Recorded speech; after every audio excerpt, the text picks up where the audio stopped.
Okay, ಹಿಂತರಗತಿಯಲ್ಲಿ ನಾವು ತ್ರಿಕೋನಮಿತಿಯ ಪ್ರಸ್ತಾವನೆಯಲ್ಲಿ ಕೊನೆಯ ಪರಿಕಲ್ಪನೆಯಾದ ತ್ರಿಕೋನಮಿತಿಯ ಸಮೀಕರಣಗಳಲ್ಲಿ 3 ಮುಖ್ಯ ಸಮೀಕರಣಗಳನ್ನ ನೋಡಿದ್ವಿ.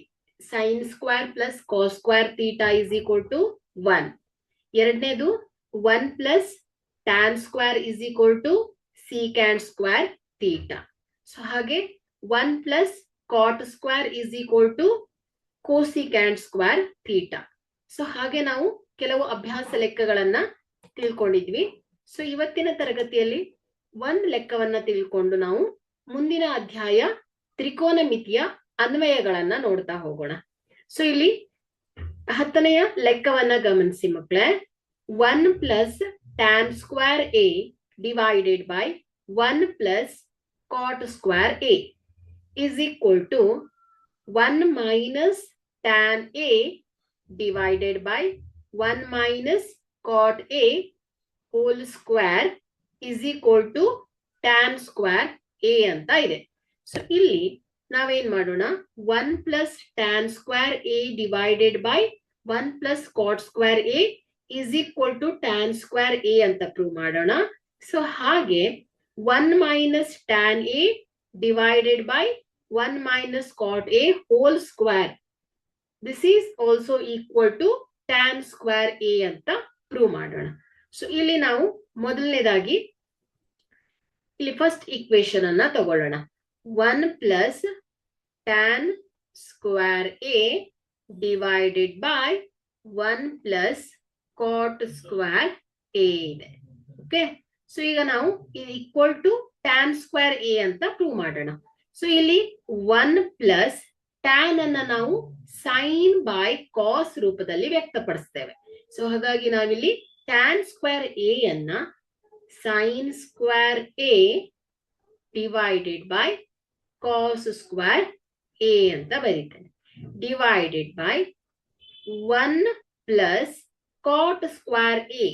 ಸೊ ಇಲ್ಲಿ ಟ್ಯಾನ್ ಸೈನ್ ಬೈ ಕಾಸ್ ಆದ್ರೆ ಕಾಟ್ ಏನಾಗತ್ತೆ ಹೇಳಿ, ಅದರ ವ್ಯುತ್ಕ್ರಮ ಅಲ್ವಾ. ಸೊ ಇಲ್ಲಿ ಕಾಟ್ ಏನಾಗತ್ತೆ ಹಾಗಾದ್ರೆ ಕಾಸ್ ಬೈ ಸೈನ್ ಆಗತ್ತೆ. ಸೊ ಹಾಗಾಗಿ ಇಲ್ಲಿ ಕಾಟ್ ಸ್ಕ್ವೇರ್ ಇರೋದ್ರಿಂದ cot square A is equal to cos square A divided by sine square A ಆಗತ್ತೆ. ಓಕೆ, ಸೊ ಇಲ್ಲಿ ನಾವು ಈ ಎರಡು ಅಂಶಗಳನ್ನ ಕೂಡ್ಕೊಳ್ಬೇಕು. ಸೊ 1/1 ಅಂತ ತಗೊಳ್ಳೋಣ. ಸೊ ಇಲ್ಲಿ ಸಾಮಾನ್ಯವಾಗಿ ನೀವು 1/2 ಪ್ಲಸ್ 1/4. ಸೊ ಇದನ್ನ ಏನ್ ಮಾಡ್ತೀರಾ, ಛೇದಗಳು ಬೇರೆ ಬೇರೆ ಆಗಿದ್ದಾಗ ಛೇದಗಳನ್ನ ಸಮ ಮಾಡ್ಕೋತೀರಾ ಅಲ್ವಾ. ಸೊ ಇಲ್ಲಿ 2 ಮತ್ತು 4ರ ಲಸಾವನ್ನ ತೆಗಿತೀರಾ. ಸೊ ಹಾಗೆ ಇಲ್ಲೂ ಕೂಡ ನಾವು 1/1 plus sine square by cos square ಇದೆ.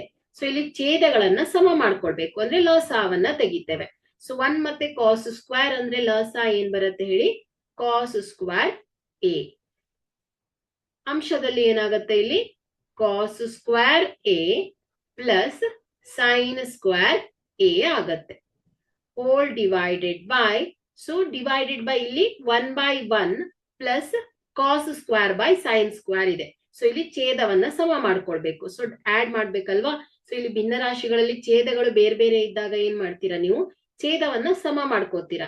ಸೊ ಹೇಗ್ ಮಾಡ್ತೀರಾ ಅದನ್ನ, ಛೇದಗಳಲ್ಲಿರುವ ಲಸಗಳನ್ನ ತೆಗೆದುಕೊಂಡು ಸೊ ಇವುಗಳನ್ನ ಆಡ್ ಮಾಡ್ತೀರಾ ಅಲ್ವಾ. ಸೊ ಅದೇ ರೂಲ್ಸ್ ಅನ್ನ ಇಲ್ಲಿ ಫಾಲೋ ಮಾಡ್ಬೇಕು ಅಷ್ಟೇ. ಸೊ ಇಲ್ಲಿ 1 ಮತ್ತು ಸೈನ್ ಸ್ಕ್ವೇರ್ ಅಂದ್ರೆ ಸೈನ್ ಸ್ಕ್ವೇರ್ ಇರತ್ತೆ ಇಲ್ಲಿ ಛೇದದಲ್ಲಿ. ಅಂಶದಲ್ಲಿ ಏನ್ ಬರುತ್ತೆ ಹೇಳಿ, sine square A plus cos square A ಉಳಿಯತ್ತೆ. ಓಕೆ, ಸೊ ಇಷ್ಟ ಅರ್ಥ ಆಗಿದೆ ಅಂತ ಭಾವಿಸ್ತೇನೆ. ಸೊ ನೆಕ್ಸ್ಟ್ ಸ್ಟೆಪ್ಗೆ ಹೋಗೋಣ. So cos square A plus sine square A. So ಈಗಾಗಲೇ ನೀವು ತ್ರಿಕೋನಮಿತಿಯ ನಿತ್ಯ ಸಮೀಕರಣಗಳಲ್ಲಿ sine square A plus cos square A ಬದಲು ಏನನ್ನ ಬರೀತಿದ್ರಿ, 1 ಅಲ್ವಾ. ಸೊ ಈಕ್ವಲ್ ಟು ಏನಾಗತ್ತೆ, 1 ಆಗ್ಬಿಡತ್ತೆ. ಸೊ ಹಾಗಾಗಿ ಇಲ್ಲಿ sine square A plus cos square A is equal to 1 divided by cos square A, cos square A whole divided by, so ಕೆಳಗಡೆ ಕೂಡ ಛೇದದಲ್ಲಿ ಇಲ್ಲಿ ಅಂಶದಲ್ಲಿ ಏನಿದೆ sine square A plus cos square A. So ಇಲ್ಲಿ equal to ಏನಾಗತ್ತೆ, 1 ಆಗತ್ತೆ by using trigonometric identity. Divided by sine square A ಆಗತ್ತೆ. ಓಕೆ, ಸೊ ನೆಕ್ಸ್ಟ್ ಸ್ಟೆಪ್ ಅಲ್ಲಿ 1/cos²a. ಸೊ ಇಲ್ಲಿ ಛೇದದಲ್ಲಿ ಇದ್ದಿದ್ದು, ಸೊ ಇದು ಡಿವೈಡೆಡ್ ಬೈ ಇದೆ ಅಲ್ವಾ, ಸೊ ಇದನ್ನ ಮಲ್ಟಿಪ್ಲೈ ಮಾಡಿದ್ರೆ ಏನಾಗುತ್ತೆ ಹೇಳಿ, ಅಂಶದಲ್ಲಿದ್ದು ಛೇದಕ್ಕೆ ಹೋಗುತ್ತೆ, ಛೇದದಲ್ಲಿದ್ದು ಅಂಶಕ್ಕೆ ಬರುತ್ತೆ. ಸೊ ಇಂಟು ಡಿವೈಡೆಡ್ ಬೈ ಇದ್ದಿದ್ದು ಇಂಟು ಆದಾಗ, ಸೊ ಇಲ್ಲಿ ಡಿವೈಡೆಡ್ ಬೈ ಛೇದದಲ್ಲಿದ್ದು sin² ಏನಾಗುತ್ತೆ ಹೇಳಿ, ಅಂಶಕ್ಕೆ ಬರುತ್ತೆ, ಡಿವೈಡೆಡ್ ಬೈ 1. ಓಕೆ, ಸೊ ಇದೇನಾಗುತ್ತೆ ನೋಡಿ, sin² into 1 sin²a divided by cos² into 1 ಏನಾಗುತ್ತೆ ಹೇಳಿ, cos²a ಆಗುತ್ತೆ. ಸೊ ಇಲ್ಲಿ ಸೈನ್ ಬೈ ಕಾಸ್, ಸೊ ಇದು ಏನಾಗುತ್ತೆ ಹೇಳಿ, tan ಗೆ ಸಮ. ಸೊ ಹಾಗಾಗಿ sin² divided by cos²a is equal to ಏನು, tan²a ಆಯ್ತು. ಸೊ ಇಲ್ಲಿ ನಾವು 1 plus tan²a divided by 1 plus cot²a is equal to tan²a ಅಂತ ತೋರಿಸಿದ್ವಿ. ಸೊ ಈಗ ನೆಕ್ಸ್ಟ್ ಎರಡನೇ ಈಕ್ವೇಶನ್ ಇದೆ ಅಲ್ವಾ, ಸೊ ಇದು ಎಲ್ಲ ಈಕ್ವಲ್ ಇದೆ, ಸೊ ಹಾಗಾಗಿ ಸಮನಾಗಿದೆ ಇವುಗಳು. ಸೊ ಈಗ ಏನ್ ಮಾಡೋಣ ನಾವು, 1 minus tan a divided by 1 minus cot a whole square, 1 minus tan a divided by 1 minus cot a, 1 minus cot a whole square ಇದೆ. ಸೊ ಇಲ್ಲಿ a divided by b whole square ಅಂದ್ರೆ ಏನಾಗುತ್ತೆ ಹೇಳಿ ನೋಡಿ, a divided by b whole square ಅಂದ್ರೆ a² divided by b² ಅಲ್ವಾ. So ಇಲ್ಲೂ ಕೂಡ 1 minus tan a divided by 1 minus cot a whole square ಏನಾಗುತ್ತೆ ಹೇಳಿ, 1 minus tan a whole square divided by 1 minus cot a whole square ಆಗುತ್ತೆ. Okay, ಸರಿ. ಈಗ ಇದು ಯಾವ ಫಾರ್ಮಲ್ ಇದೆ, a minus b the whole square ಅಲ್ವಾ. So using algebraic identity, a minus b the whole square. So ಇದನ್ನ ಹೇಗೆ express ಮಾಡಬಹುದು ನಾವು, a² plus b² minus 2 into a into b ಅಲ್ವಾ. ಸೊ ಇದೇನಾಗತ್ತೆ, a ಮೈನಸ್ b ಹೋಲ್ ಸ್ಕ್ವೇರ್ಗೆ equal ಆಗತ್ತೆ. Okay, so ಇದ್ರ ಬದಲು ನಾವು ಇದನ್ನ ಹೇಳ್ಬೋದು, ಯಾಕಂದ್ರೆ ಇವುಗಳು ಎರಡು ಏನಾಗತ್ತೆ ಹೇಳಿ, ಸಮನಾಗಿರತ್ತೆ. ಈಕ್ವಲ್ ಸೈನ್ ಏನ್ ಹೇಳಿ, ಸಮ ಅಂತ, ಲೆಫ್ಟ್ ಸೈಡ್ ಮತ್ತೆ ರೈಟ್ ಸೈಡ್ ಈಕ್ವಲ್ ಇದೆ ಅಂತ ಹೇಳತ್ತೆ ಇದು. ಓಕೆ, ಸೊ ಈಗ ನಾವೇನ್ ಮಾಡೋಣ, ಇದನ್ನ 1 minus tan a whole square ಅನ್ನ a minus b the whole square, so ಇವುಗಳ ರೀತಿಯಲ್ಲಿ ಎಕ್ಸ್ಪ್ರೆಸ್ ಮಾಡೋಣ. ಸೊ ಇದೇನಾಗತ್ತೆ ಹೇಳಿ, 1² ಪ್ಲಸ್ b² ಅಂದ್ರೆ ಏನು, tan². So tan²a minus 2 into a into b ಅಲ್ವಾ. ಸೊ ಇಲ್ಲಿ a ಅನ್ನೋದು 1, b ಅನ್ನೋದು tan ಆಗತ್ತೆ, ಡಿವೈಡೆಡ್ ಬೈ, ಸೊ ಕೆಳಗೂ ಕೂಡ ಛೇದದಲ್ಲೂ ಕೂಡ ಏನಿದೆ, 1 minus cot a whole square ಇದೆ. So a minus b the whole square ಆಗತ್ತೆ ಇದು. Okay, so a minus b the whole square. So divided by ಏನಾಗುತ್ತೆ ಹೇಳಿ, 1² ಪ್ಲಸ್ cot² a b² ಅಲ್ವಾ, minus 2 into a into b. Okay, is equal to 1² 1 ಬರಿತೇನೆ, plus tan²a plus minus ಇದೆ ಅಲ್ವಾ, so minus 2 into 1 into tan a ಏನಾಗುತ್ತೆ ಹೇಳಿ, 2 tan a ಉಳಿಯುತ್ತೆ, divided by 1² 1 plus cot² a minus 2 into 1 into cot a, 2 cot a ಆಯ್ತು. Okay, so ಈಗ ಮತ್ತೆ ಇಲ್ಲಿ 1 ಪ್ಲಸ್ tan² ಇದೆ ಬೈ ಯೂಸಿಂಗ್ ಟ್ರಿಗ್ನೋಮೆಟ್ರಿಕ್ ಐಡೆಂಟಿಟಿ. ಎಲ್ಲೆಲ್ಲಿ ಈ ರೀತಿ ಫಂಕ್ಷನ್ಸ್ ಬರುತ್ತಲ್ವಾ, ಸೊ ಅಲ್ಲಿ ನೀವು ಏನ್ ಮಾಡ್ಬೋದು, 1 ಪ್ಲಸ್ tan² ಬದಲು sec², sin² ಪ್ಲಸ್ cos² ಬದಲು 1 ಅಂತ ಸಬ್ಸ್ಟಿಟ್ಯೂಟ್ ಮಾಡ್ಬೋದು, ಯಾಕಂದ್ರೆ ಇಲ್ಲಿ left side right side equal ಇದೆ ಹಾಗಾಗಿ. So 1 plus tan² is equal to ಏನ್ ಹೇಳಿ, sec²a. ಓಕೆ, ಅದೇ ರೀತಿ 1 plus cot² a is equal to cosec²a. So ಹಾಗಾಗಿ ಇಲ್ಲಿ 1 ಪ್ಲಸ್ tan² ಬದಲು ನಾನು sec² a ಅಂತ ಬರಿತೇನೆ. So secant square a minus ಉಳಿದಿರೋದೇನು 2 tan a 2 tan a divided by ಛೇದದಲ್ಲಿ 1 ಪ್ಲಸ್ ಕಾಟ್ ಸ್ಕ್ವೇರ್ ಇದೆ. ಸೊ 1 ಪ್ಲಸ್ ಕಾಟ್ ಸ್ಕ್ವೇರ್ ಬದಲು ನಾನು ಕೋಸಿಕ್ಯಾಂಟ್ ಸ್ಕ್ವೇರ್ ಎ ಅಂತ ಬರೀತೇನೆ. So by using trigonometric identity. So ಇದೇನಾಗತ್ತೆ ಹೇಳಿ, cosecant square A minus 2 cot A. So ಈಗ ನೆಕ್ಸ್ಟ್ ಸ್ಟೆಪ್ ಅಲ್ಲಿ secant square A, so as it is secant square A ಅನ್ನ ಹೇಗೆ ಬರಿಬಹುದು, ಕಾಸಿನ ವ್ಯುತ್ಕ್ರಮ. So cos reciprocal of cos ಏನಾಗತ್ತೆ ಹೇಳಿ, secant ಸ್ಕ್ವೇರ್ secant ಆಗತ್ತೆ. ಸೊ ಹಾಗಾಗಿ secant square A is equal to 1 by cos square A ಅಲ್ವಾ. So reciprocal of cos secant ಆಗತ್ತೆ ನೋಡಿ. 1 by cos A is equal to secant A or 1 by secant A is equal to ಏನ್ ಹೇಳಿ, cos A ಆಗತ್ತೆ. ಯಾಕಂದ್ರೆ ಇಲ್ಲಿ cos ಅನ್ನೋದು ಪಾರ್ಶ್ವಬಾಹು ಡಿವೈಡೆಡ್ ಬೈ ವಿಕರ್ಣ. ಸೊ ಇಲ್ಲಿ 1 ಬೈ ಪಾರ್ಶ್ವಬಾಹು ಬೈ ವಿಕರ್ಣ ಮಾಡಿದಾಗ ಏನಾಗತ್ತೆ, ರೆಸಿಪ್ರೋಕಲ್ ವಿಕರ್ಣ ಬಾಗಿಲೆ ಪಾರ್ಶ್ವಬಾಹು ಆಗತ್ತೆ. ಸೊ ವಿಕರ್ಣ ಬಾಗಿಲೆ ಪಾರ್ಶ್ವಬಾಹು ಏನ್ ಹೇಳಿ, secant ಎ ಅಲ್ವಾ. ಸೊ ಹಾಗಾಗಿ 1 ಬೈ ಕಾಸ್ ಏನಾಗತ್ತೆ ಹೇಳಿ, ಈಕ್ವಲ್ ಟು secant ಎ ಆಗತ್ತೆ. ಓಕೆ, ಸೊ ಈ ಇಂಟ್ರೊಡಕ್ಷನ್ ಅಲ್ಲಿರೋ ಎಲ್ಲ ಕಾನ್ಸೆಪ್ಟ್ಸ್ ಅನ್ನು ನೀವು ಚೆನ್ನಾಗಿ ಅರ್ಥ ಮಾಡ್ಕೊಂಡ್ರೆ ಪ್ರಾಬ್ಲಮ್ಸ್ ಅಲ್ಲಿ ಯಾವ್ದಾದ್ರು ವ್ಯಾಲ್ಯೂಸ್ ಅನ್ನ ಸಬ್ಸ್ಟಿಟ್ಯೂಟ್ ಮಾಡಿದ್ರು ಕೂಡ ನಿಮ್ಗೆ ಯಾಕೆ ಬಂತು ಅನ್ನೋದು ಅರ್ಥ ಆಗತ್ತೆ ಮಕ್ಕಳೇ. ಓಕೆ, ಸೊ ಆದಷ್ಟು ಬೇಸಿಕ್ಸ್ ಅನ್ನ ತುಂಬಾ ಚೆನ್ನಾಗಿ ಅರ್ಥ ಮಾಡ್ಕೊಳ್ಬೇಕು. ಸೊ ಇಲ್ಲಿ secant ಸ್ಕ್ವೇರ್ ಎ ಬದಲು ನಾ ಏನ್ ಮಾಡಿದ್ದೇನೆ, 1 by cos square minus 2 into tan.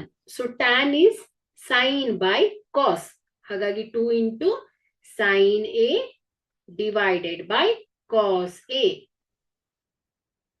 whole divided by cosecant square. So cosecant is equal to ಏನ್ ಹೇಳಿ, 1 by sin. C reciprocal of s, s reciprocal of c. ಇಷ್ಟೇ, ಈ ರೀತಿಯಾಗೂ ನೀವು ನೆನ್ಪಿಟ್ಕೊಳ್ಳಿ. So sin a.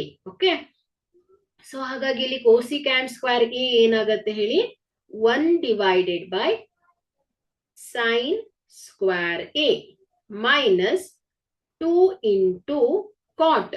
ಸೈನ್ ಏನಾಗತ್ತೆ, ಟ್ಯಾನ್ ಏನಾಗತ್ತೆ, sine by cos ಆದ್ರೆ cot ಏನಾಗತ್ತೆ, cos A by sine A ಆಯ್ತು. ಓಕೆ, ಸೊ ಇಷ್ಟನ್ನ ಮಾಡ್ತೀವಿ. ಸೊ ನೆಕ್ಸ್ಟ್, ಸೊ ಇವುಗಳನ್ನ ಆಡ್ ಮಾಡ್ಬೇಕು. ಸೊ ಆಡ್ ಮಾಡ್ಬೇಕಂದ್ರೆ ನಮ್ಗೆ ಛೇದಗಳು ಸಮನಾಗಿದೆಯೋ ಇಲ್ವೋ ಅನ್ನೋದನ್ನ ನೋಡ್ಬೇಕು. ಸೊ ಇಲ್ಲಿ ಕಾಸ್ ಸ್ಕ್ವೇರ್ ಇದೆ, ಇಲ್ಲಿ ಕಾಸ್ ಇದೆ ನೋಡಿ. 1 ಬೈ 2 ಮೈನಸ್ 1 ಬೈ 4 ಇದೆ. ಸೊ ಇವುಗಳನ್ನ ಆಡ್ ಮಾಡ್ಬೇಕು. ಸೊ ಇಲ್ಲಿ ಛೇದಗಳು ಸಮನಾಗಿಲ್ಲ. ಸೊ ಆಗ ಏನ್ ಮಾಡ್ತೇವೆ ನಾವು, 2 ಮತ್ತು 4ರ ಲಸಾವನ್ನ ತೆಗಿತೇವೆ. ಸೊ 2 1 2 2 2 1 ಸೊ 2 ಇಂಟು 2 ಎಷ್ಟು ಬಂತು, 4 ಬಂತು. ಹಾಗಾದ್ರೆ ಇಲ್ಲಿ ಲಸ ಎಷ್ಟು ಬಂದಿದೆ ಹೇಳಿ, 4 ಬರುತ್ತೆ. ಸೊ ಇಲ್ಲಿ ನಾವು ಅಂಶವನ್ನ ಸಮ ಮಾಡ್ಕೊಳ್ಬೇಕು. ಸೊ ಇಲ್ಲಿ 2ಅನ್ನ ಎಷ್ಟರಿಂದ ಗುಣಿಸಿದಾಗ 4 ಬರುತ್ತೆ, 2ರಿಂದ ಗುಣಿಸ್ತೇವೆ. ಸೊ 2ಅನ್ನ ಅಂಶಕ್ಕೆ ಗುಣಿಸ್ಬೇಕು ಅಲ್ವಾ. ಸೊ ನಾರ್ಮಲ್ ಆಗಿ ಮಾಡ್ತೀರಲ್ವಾ. ಸೊ 2 ಮೈನಸ್ 1 ಮಾಡಿದಾಗ ನಮ್ಗೆ 1 ಬೈ 4 ಬರುತ್ತೆ. ಸೊ ಇದನ್ನ ನಾವು ಮೈನಸ್ ಮಾಡಿದೀವಿ. ಹಾಗೆ ಇಲ್ಲೂ ಕೂಡ ಕಾಸ್ ಸ್ಕ್ವೇರ್ ಮತ್ತು ಕಾಸ್ ಇದೆ. ಸೊ ಇವುಗಳ LCM ಏನ್ ಬರುತ್ತೆ ಹೇಳಿ, ಕಾಸ್ ಸ್ಕ್ವೇರ್ ಎ ಬಂತು. ಸೊ ಅಂಶದಲ್ಲಿ ಏನ್ ಉಳಿಯುತ್ತೆ ಹೇಳಿ, 1 minus 2 into sine A. So ಇಲ್ಲಿ ಕಾಸ್ ಇದೆ, ಕಾಸ್ ಸ್ಕ್ವೇರ್ LCM ಬಂದಿದೆ. So multiply with cos A. So ಈ ಕಾಸ್ ಎ ಅನ್ನ ಅಂಶಕ್ಕೆ ಗುಣಿಸ್ಕೊಳ್ತಾ ಇದ್ದೇವೆ. ಸೊ ಇಷ್ಟೇ. ಇಲ್ಲ ಅಂದ್ರೆ ನೀವು ನೋಡಿ, 1 by cos square A minus 2 into sine A by cos A ಇದೆ ಅಲ್ವಾ. ಸೊ ಇಲ್ಲಿ ನೀವು ಈ ಒಂದು ಛೇದವನ್ನ ಸಮ ಮಾಡ್ಕೋಬೇಕು. ಸೊ ಆಗ ಏನ್ ಮಾಡ್ತೀರಾ, 1 by cos square A. So ಇಲ್ಲಿ 2 into sine A divided by cos A ಇದೆ ಅಲ್ವಾ. ಸೊ ಇಲ್ಲಿ ಛೇದವನ್ನ ಸಮ ಮಾಡ್ಕೋಬೇಕು. ಸೊ ಆಗ ಏನ್ ಮಾಡ್ತೀರಾ, ಸೊ ಈ 2ನೇ ಅಂಶಕ್ಕೆ ಅಂಶ ಮತ್ತು ಛೇದಕ್ಕೆ ಕಾಸ್ ಎ ಇಂದ ಗುಣಿಸ್ತೀರಾ. ಸೊ ಆಗ ಏನ್ ಬರುತ್ತೆ ಹೇಳಿ, 2 sine A into cos A divided by cos square A ಅಲ್ವಾ. ಸೊ ನೋಡಿ 1 by cos square A. So second term ಏನ್ ಬಂತು 2 into sine A into cos A divided by cos square. So ಅದರ ನೆಕ್ಸ್ಟ್ ನೀವು ಆಡ್ ಮಾಡ್ತೀರಾ. So ಹಾಗೆ ಇಲ್ಲೂ ಕೂಡ so 1 minus 2 into sine A into cos A whole divided by. So ಇಲ್ಲಿ ಛೇದದಲ್ಲಿ 1 ಬೈ ಸೈನ್ ಸ್ಕ್ವೇರ್ ಇದೆ minus 2 into cos A by sine A ಇದೆ. ಸೊ ಇಲ್ಲಿ ಸೈನ್ ಸ್ಕ್ವೇರ್ ಎ ಇದೆ, ಇಲ್ಲಿ ಸೈನ್ ಇದೆ. ಸೊ ಹಾಗಾಗಿ ಎಲ್ ಸಿ ಎಂ ಏನ್ ಬರುತ್ತೆ, ಲಸ ಏನ್ ಬರುತ್ತೆ ಹೇಳಿ, ಸೈನ್ ಸ್ಕ್ವೇರ್ ಎ. ಸೊ ಈಗ 1 minus 2 into cos A into sine A ಆಯ್ತು. ಓಕೆ, ಸೊ ಇಷ್ಟನ್ನ ಸಾಲ್ವ್ ಮಾಡ್ತೀವಿ. ಒಂದ್ ಸೆಕೆಂಡ್. ಸೊ ನೆಕ್ಸ್ಟ್ ಸ್ಟೆಪ್ ಅಲ್ಲಿ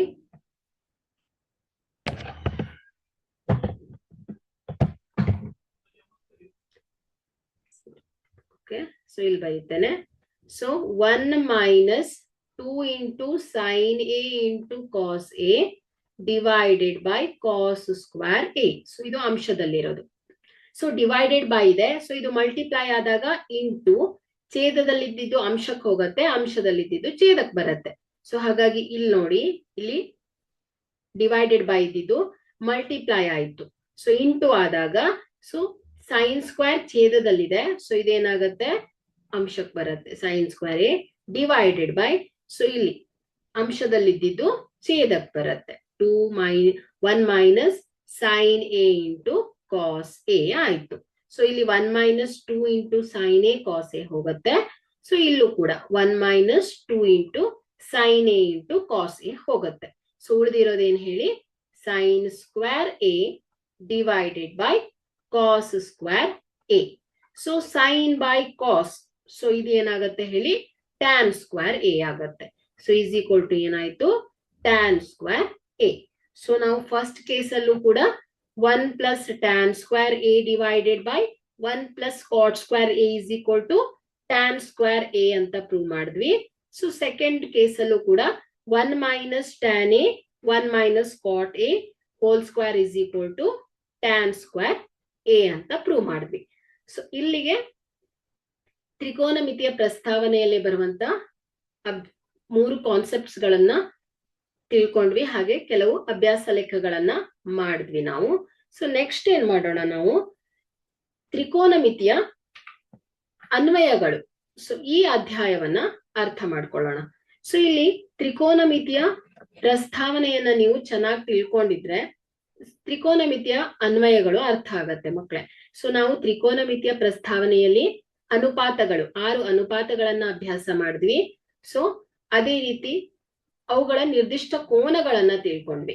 ಸೊ ಅದೇ ರೀತಿ ಕೆಲವು ನಿತ್ಯ ಸಮೀಕರಣಗಳು, ಇಂಪಾರ್ಟೆಂಟ್ ಸೂತ್ರಗಳನ್ನ ಅರ್ಥ ಮಾಡ್ಕೊಂಡ್ವಿ. ಹಾಗಾದ್ರೆ ಈ ತ್ರಿಕೋನಮಿತಿ ಅನ್ನೋದು ನಿಮ್ಗೊಂದು ಹೊಸ ಕಾನ್ಸೆಪ್ಟ್ ಅಲ್ವಾ. ಸೊ ಇದನ್ನ ನಾವು ದಿನನಿತ್ಯ ಜೀವನದಲ್ಲಿ ಎಲ್ಲೆಲ್ಲಿ ಕಾಣ್ತೇವೆ, ಸೊ ಅದರ ಅಪ್ಲಿಕೇಶನ್ಸ್ ಏನು ಅನ್ನೋದು ನಾವು ಈ ತರಗತಿಯಲ್ಲಿ ನೋಡ್ತೇವೆ ಮಕ್ಕಳೇ. ಸೊ ಇಲ್ಲಿ ತ್ರಿಕೋನಮಿತಿಯ ಅನ್ವಯಗಳು ಈಗ ನಾವು ಎಲ್ಲೆಲ್ಲಿ ಅಪ್ಲೈ ಆಗತ್ತೆ ಅನ್ನೋದನ್ನ ನೋಡ್ಲಿಕ್ಕೆ ಹೋದ್ರೆ ತುಂಬಾ ಕಡೆ ಇದೆ. ಸೊ ತುಂಬಾ ಬೇಸಿಕ್ಸ್ ನೀಡ್ಸ್ ಗಳಲ್ಲೂ ಕೂಡ ಇದರ ಅನ್ವಯಗಳಿದೆ. ಸೊ ಇಲ್ಲಿ ಹಾಗಾದ್ರೆ ಎಲ್ಲೆಲ್ಲಿ ಇದು ಯೂಸ್ ಆಗತ್ತೆ ಅನ್ನೋದನ್ನ ನಾವು ಇಲ್ಲಿ ಕಲಿತೇವೆ. ಸೊ ಹಾಗಾದ್ರೆ ಇಲ್ಲಿ ತ್ರಿಕೋನಮಿತಿಯಲ್ಲಿ ಯಾವ ಪರಿಕಲ್ಪನೆಗಳನ್ನ ನೋಡ್ತೇವೆ ನಾವು. ದೃಷ್ಟಿಕೋನ ಅಂದ್ರೆ ಏನು ಅನ್ನೋದನ್ನ ತಿಳ್ಕೊಳ್ಬೇಕು. ಹಾಗೆ ಕ್ಷಿತಿಜ ಮಟ್ಟ, ಸೊ ಇಲ್ಲಿ ಕ್ಷಿತಿಜ ಮಟ್ಟ, ಸೊ ಹಾರಿಜಾಂಟಲ್ ಲೈನ್ ಅಂತೇವಲ್ವಾ, ಸೊ ಕ್ಷಿತಿಜ ಮಟ್ಟ, ಸೊ ಇದನ್ನ ಅರ್ಥ ಮಾಡ್ಕೊಳ್ಬೇಕು.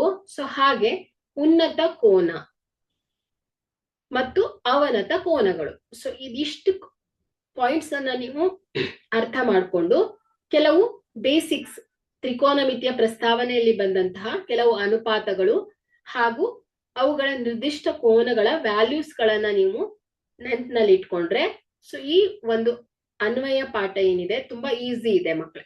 ಸೊ ಮೊದಲನೇ ಕಾನ್ಸೆಪ್ಟ್ ಅನ್ನ ತಿಳ್ಕೊಳ್ಳೋಣ, ದೃಷ್ಟಿ ರೇಖೆ ಅಂದ್ರೆ ಏನು ಅನ್ನೋದನ್ನ ಅರ್ಥ ಮಾಡ್ಕೊಳ್ಳೋಣ. ಸೊ ಇಲ್ಲಿ ನೋಡಿ ಒಂದು ಚಿತ್ರ ಕಾಣ್ತಾ ಇದೆ ನೋಡಿ. ಒಂದು ಮರ ಇದೆ. ಸೊ ಮರದ ತುದಿಯಲ್ಲಿ ಒಬ್ಬ ಒಂದ್ ಪಕ್ಷಿ ಕೂತಿದೆ ಅಲ್ವಾ. ಸೊ ಇಲ್ಲಿ ಮರದ ತುದಿಯಲ್ಲಿ ಒಂದ್ ಪಕ್ಷಿ ಕೂತಿದೆ. ಸೊ ಇಲ್ಲಿ ಒಬ್ಬ ವ್ಯಕ್ತಿ ಮರದಿಂದ ಸ್ವಲ್ಪ ದೂರದಲ್ಲಿ ನಿಂತ್ಕೊಂಡಿದ್ದಾನೆ. ಸೊ ಆತ ಏನ್ ಮಾಡ್ತಾ ಇದ್ದಾನೆ, ಈ ಪಕ್ಷಿಯನ್ನ ನೋಡ್ತಾ ಇದ್ದಾನೆ. ಸೊ ಇಲ್ಲಿ ಮುಖ ಹಿಂಗ್ ಮೇಲ್ ಮಾಡ್ಕೊಂಡು ಆ ಪಕ್ಷಿಯನ್ನ ನೋಡ್ತಾ ಇದ್ದಾನೆ. ಸೊ ಇಲ್ಲಿ ಆ ಪಕ್ಷಿ ಕುಳಿತಿರುವ ಸ್ಥಳ, ಸೊ ಪಕ್ಷಿ ಮತ್ತು ಆ ಮನುಷ್ಯನ ಕಣ್ಣು, ಸೊ ಆ ಒಂದು ಕಣ್ಣು ಮತ್ತೆ ಆ ಪಕ್ಷಿಯ ನಡುವೆ ಒಂದು ಕಾಲ್ಪನಿಕ ರೇಖೆ ಇದೆ, ಒಂದು ಇಮ್ಯಾಜಿನರಿ ಲೈನ್ ಇದೆ ಮಕ್ಕಳೇ. ಸೊ ಅದನ್ನ ಏನಂತ ಹೇಳ್ತೇವೆ, ದೃಷ್ಟಿ ರೇಖೆ ಅಂತ ಕರಿತೇವೆ. ಅಂದ್ರೆ ಒಂದು ವ್ಯಕ್ತಿಯ ಕಣ್ಣು ಮತ್ತು ನೋಡುತ್ತಿರುವ ವಸ್ತು ನಡುವಿನ, ಆ ವಸ್ತುಗಳ ನಡುವಿನ ಒಂದು ಕಾಲ್ಪನಿಕ ರೇಖೆಯನ್ನ ಏನಂತ ಹೇಳ್ತೇವೆ ನಾವು, ದೃಷ್ಟಿ ರೇಖೆ ಅಂತ ಕರಿತೇವೆ. Okay, so line off site ಅಂತಾರೆ ಇಂಗ್ಲಿಷ್ ನಲ್ಲಿ, ಇದನ್ನ ಲೈನ್ ಆಫ್ ಸೈಟ್ ಅಂತ ಹೇಳ್ತಾರೆ. ಸೊ ಇಲ್ಲಿ ನೋಡಿ, ಉದಾಹರಣೆಗೆ ಇಲ್ಲಿ ನೋಡಿ, ಇಲ್ಲೂ ಸೇಮ್ ಚಿತ್ರ ಇದೆ ಅಲ್ವಾ. ಸೊ ಹಾಗಾದ್ರೆ ಇಲ್ಲಿ ಒಬ್ಬ ವ್ಯಕ್ತಿ ಏನ್ ಮಾಡ್ತಾ ಇದ್ದಾನೆ, ಹಿಂಗೆ ಒಂದ್ ಪ್ಲೇಸ್ ಅಲ್ಲಿ ನಿಂತ್ಕೊಂಡು ಒಂದ್ ಮನೆಯ ಮೇಲ್ಛಾವಣಿ ನಿಂತ್ಕೊಂಡು ಏನ್ ಮಾಡ್ತಾ ಇದ್ದಾನೆ, ಸುಮಾರು ಮನೆಯಿಂದ ದೂರದಲ್ಲಿರುವ ಒಂದು ವಸ್ತುವನ್ನ, ಒಂದ್ ಫ್ಲವರ್ ಪಾಟ್ ಇದೆ ಅಂತ ಇಟ್ಕೊಳ್ಳಿ. ಸೊ ಆ ಫ್ಲವರ್ ಪಾಟ್ ಅನ್ನ ಹಿಂಗೆ ಕುತ್ತಿಗೆ ಕೆಳಗಡೆ ಮಾಡ್ಕೊಂಡು ಆ ಒಂದು ಫ್ಲವರ್ ಪಾಟ್ ಅನ್ನ ನೋಡ್ತಾ ಇದ್ದಾನೆ ಅಂತ ಇಟ್ಕೊಳ್ಳಿ.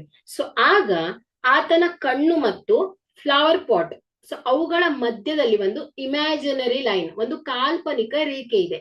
ಸೊ ಆ ಕಾಲ್ಪನಿಕ ರೇಖೆಯನ್ನ ಏನಂತ ಹೇಳ್ತೇವೆ, ದೃಷ್ಟಿ ರೇಖೆ ಅಂತ ಹೇಳ್ತೇವೆ. ಓಕೆ, ಸೊ ಇಷ್ಟೇ, ಇದು ದೃಷ್ಟಿ ರೇಖೆ ಅಂದ್ರೆ ಇಷ್ಟೇ.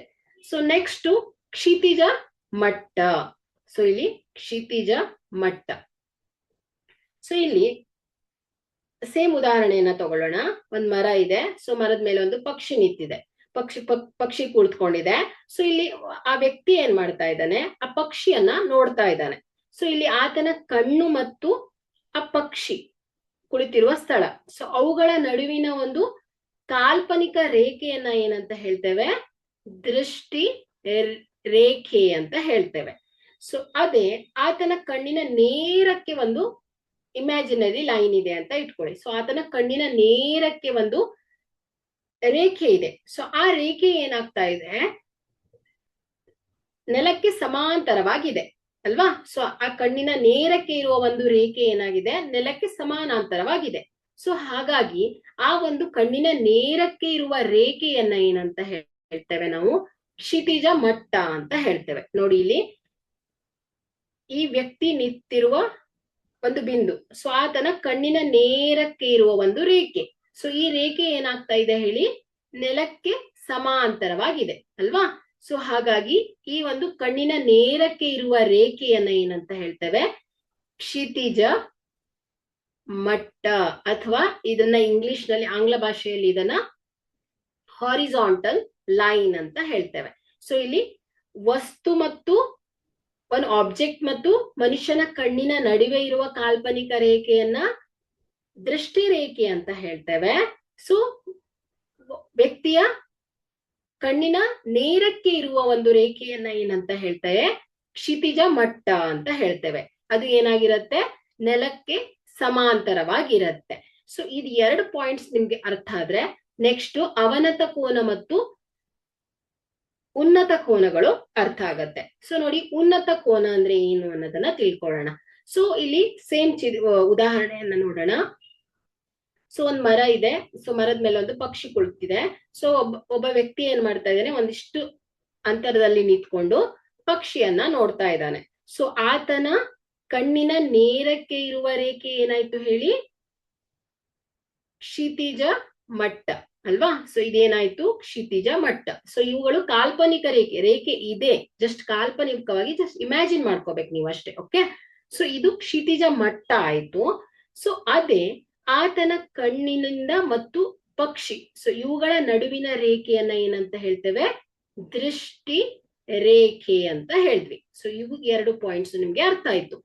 ಸೊ ಈಗ ಅವನ್ ಏನ್ ಮಾಡ್ತಾ ಇದ್ದಾನೆ, ಆ ಪಕ್ಷಿಯನ್ನ ನೋಡ್ಬೇಕಾದ್ರೆ ಮುಖ ಮೇಲ್ ಮಾಡಿ ನೋಡ್ತಾ ಇದ್ದಾನೆ. ಅಂದ್ರೆ ಈ ದೃಷ್ಟಿ ರೇಖೆ ಏನಾಯ್ತು ಹೇಳಿ, ಕ್ಷಿತಿಜ ಮಟ್ಟಕ್ಕಿಂತ ಮೇಲ್ಗಡೆ ಇದೆ ಅಲ್ವಾ? ಸೊ ಇದೇನಾಯ್ತು, ದೃಷ್ಟಿ ರೇಖೆ ಕ್ಷಿತಿಜ ಮಟ್ಟಕ್ಕಿಂತ ಮೇಲಿದೆ ಅಂತ ಆಯ್ತು. ಯಾವತ್ತು ಕಣ್ಣಿನ ನೇರಕ್ಕೆ ಇರುವ ರೇಖೆ ಯಾವುದು? ಕ್ಷಿತಿಜ ಮಟ್ಟ. ಸೊ ಇಲ್ಲಿ ದೃಷ್ಟಿ ರೇಖೆ ಆ ವಸ್ತುವನ್ನ ಏನ್ ಮಾಡ್ತಾ ಇದ್ದಾನೆ, ಮುಖ ಮೇಲ್ ಮಾಡಿ ನೋಡ್ತಾ ಇರೋದ್ರಿಂದ ಆ ಒಂದು ದೃಷ್ಟಿ ರೇಖೆ ಏನಾಯ್ತು, ಕ್ಷಿತಿಜ ಮಟ್ಟಕ್ಕಿಂತ ಮೇಲಿದೆ ಅಂತ ಆಯ್ತು. ಸೊ ಇಲ್ಲಿ ಈ ಕ್ಷಿತಿಜ ಮಟ್ಟ ಮತ್ತು ದೃಷ್ಟಿ ರೇಖೆಗಳ ನಡುವಿನ ಕೋನ ಇರುತ್ತಲ್ವಾ, ಸೊ ಇದನ್ನ ಏನಂತ ಹೇಳ್ತೇವೆ ನಾವು, ಉನ್ನತ ಕೋನ ಅಂತ ಹೇಳ್ತೇವೆ. ಸೊ ಯಾವ ಸಂದರ್ಭದಲ್ಲಿ ದೃಷ್ಟಿ ರೇಖೆ ಕ್ಷಿತಿಜ ಮಟ್ಟಕ್ಕಿಂತ ಮೇಲಿರತ್ತೋ ಸೊ ಅದೇನಾಗಿರತ್ತೆ ಹೇಳಿ, ಅವುಗಳ ನಡುವಿನ ಕೋನಗಳೇನಾಗತ್ತೆ, ಉನ್ನತ ಕೋನ ಅಂತ ಹೇಳ್ತೇವೆ. ಓಕೆ. ಸೊ ಇನ್ನೊಂದು ಉದಾಹರಣೆಯನ್ನ ನೋಡಿ. ಒಬ್ಳು ಹುಡುಗಿ ಇಲ್ಲಿ ಒಂದ್ ಕಡೆ ಒಂದ್ ಪಾಯಿಂಟ್ ಅಲ್ಲಿ ನಿಂತಿದ್ದಾಳೆ. ಸೊ ಮೇಲ್ಗಡೆ ಒಂದು ಗಾಳಿಪಟ ಹಾರಾಡ್ತಾ ಇದೆ. ಸೊ ಅವಳು ಏನ್ ಮಾಡ್ತಾ ಇದ್ದಾಳೆ, ಗಾಳಿಪಟವನ್ನ ಅಬ್ಸರ್ವ್ ಮಾಡ್ತಾ ಇದ್ದಾಳೆ. ಸೊ ಅದನ್ನ ನೋಡ್ತಾ ಇದ್ದಾಳೆ. ಸೊ ಅವಳ ಕಣ್ಣು ಮತ್ತು ಈ ಒಂದು ಗಾಳಿಪಟದ ನಡುವೆ ಇರುವ ಒಂದು ಕಾಲ್ಪನಿಕ ರೇಖೆಯನ್ನ ಏನಂತ ಹೇಳ್ತೇವೆ, ದೃಷ್ಟಿ ರೇಖೆ ಅಂತ ಹೇಳ್ತೇವೆ. ಸೊ ಅದೇ ಅವಳ ಕಣ್ಣಿನ ನೇರಕ್ಕೆ ಇರುವ ರೇಖೆ ಏನಾಯ್ತು ಹೇಳಿ, ಕ್ಷಿತಿಜ ಮಟ್ಟ. ಸೊ ಇಲ್ಲಿ ಕ್ಷಿತಿಜ ಮಟ್ಟಕ್ಕಿಂತ ಏನಾಗಿದೆ, ದೃಷ್ಟಿ ರೇಖೆ ಮೇಲಿದೆ. ಸೊ ಹಾಗಾಗಿ ಇಲ್ಲಿ ದೃಷ್ಟಿ ರೇಖೆ ಮತ್ತು ಕ್ಷಿತಿಜ ಮಟ್ಟಗಳ ನಡುವಿನ ಕೋನ ಏನಾಗತ್ತೆ ಹೇಳಿ, ಉನ್ನತ ಕೋನ ಆಯ್ತು. ಸೊ ಅದೇ ಅವನತ ಕೋನ. ಸೊ ಇಲ್ಲಿ ಒಬ್ಳು ಹುಡುಗಿ ಏನ್ ಮಾಡ್ತಾ ಇದ್ದಾಳೆ, ಒಂದು ಮನೆಯ ಮೇಲ್ಗಡೆ ಒಂದ್ ಪ್ಲೇಸ್ ಅಲ್ಲಿ ನಿಂತ್ಕೊಂಡು, ಸೊ ಇಲ್ಲೊಂದು ವಸ್ತು ಇದೆ, ಒಂದಿಷ್ಟು ದೂರದಲ್ಲಿ ಒಂದು ವಸ್ತುವನ್ನ ಇಟ್ಟಿದ್ದಾರೆ. ಆ ವಸ್ತುವನ್ನ ಏನ್ ಮಾಡ್ತಾ ಇದ್ದಾಳೆ, ಅವಳು ಅಬ್ಸರ್ವ್ ಮಾಡ್ತಾ ಇದ್ದಾಳೆ ಅಲ್ವಾ. ಸೊ ಆ ವಸ್ತುವನ್ನ ನೋಡ್ತಾ ಇದ್ದಾಳೆ. ಸೊ ಇಲ್ಲಿ ಅವಳ ಕಣ್ಣಿನ ನೇರಕ್ಕೆ ಇರೋದು ಕ್ಷಿತಿಜ ಮಟ್ಟ ಅಲ್ವಾ. ಸೊ ನೋಡಿ, ಅವಳ ಕಣ್ಣಿನ ನೇರಕ್ಕೆ ಇರೋದು ಏನಾಯ್ತು, ಕ್ಷಿತಿಜ ಮಟ್ಟ. ಸೊ ಇದೇನಾಗಿದೆ, ನೆಲಕ್ಕೆ ಸಮಾಂತರವಾಗಿದೆ ಅಲ್ವಾ.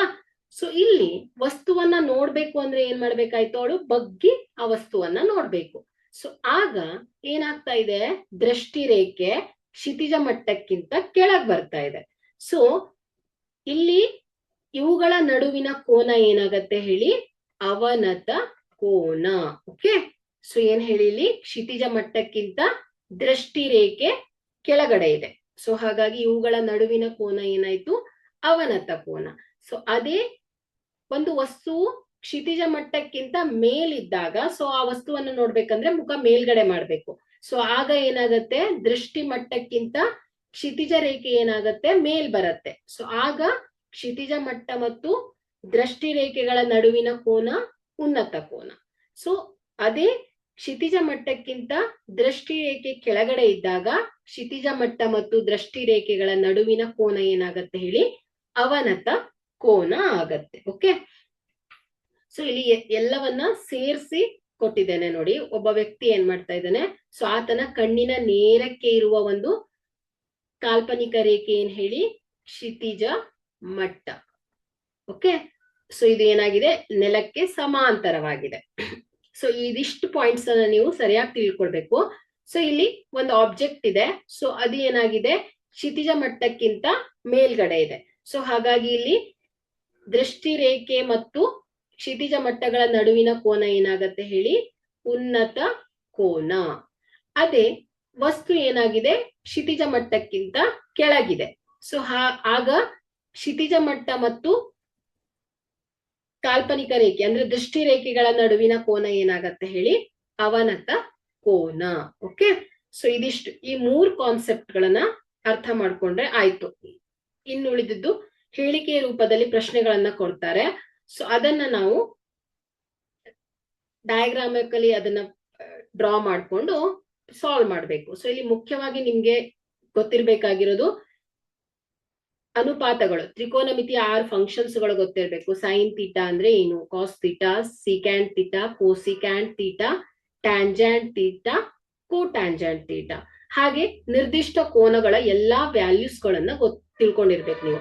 ಸೊ ಸೈನ್ 30 ಡಿಗ್ರಿ ಅಂದ್ರೆ ಎಷ್ಟು, ಟ್ಯಾನ್ 30 ಡಿಗ್ರಿ ವ್ಯಾಲ್ಯೂಸ್ ಏನು. ಸೊ ಈ ಎಲ್ಲಾ ವ್ಯಾಲ್ಯೂಸ್ ಗಳನ್ನ ನೀವು ಬೈಪಾಟ್ ಮಾಡಿ ಇಟ್ಕೊಂಡ್ರೆ ಸೊ ಈ ಪ್ರಾಬ್ಲಮ್ಸ್ ತುಂಬಾ ಈಸಿ ಇದೆ ಮಕ್ಕಳು. ಸೊ ನಮ್ಮ ದಿನನಿತ್ಯ ಜೀವನದಲ್ಲಿ ಎಲ್ಲೆಲ್ಲಿ ಇದು ಅಪ್ಲಿಕೇಬಲ್ ಆಗತ್ತೆ ಅನ್ನೋದು ನಾವಿಲ್ಲಿ ನೋಡ್ತಾ ಹೋಗ್ತೇವೆ.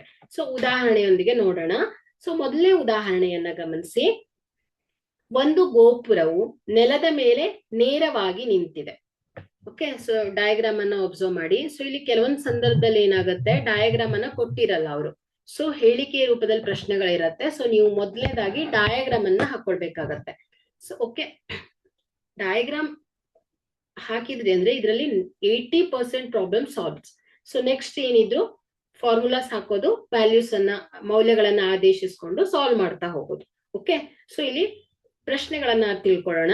ಒಂದು ಗೋಪುರವು ನೆಲದ ಮೇಲೆ ನೇರವಾಗಿ ನಿಂತಿದೆ. ನೋಡಿ, ಇಲ್ಲಿ ಒಂದು ಗೋಪುರ ಇದೆ. ಸೊ ಇದು ನೆಲದ ಮೇಲೆ ನೇರವಾಗಿ ನಿಂತಿದೆ. ಸೊ ಈ ರೀತಿ, ಸೊ ಹೀಗಿದೆ. ಸೊ ಇದನ್ನ ಎ ಬಿ ಅಂತ ಹೆಸರಿಸ್ಕೊಳ್ಳೋಣ.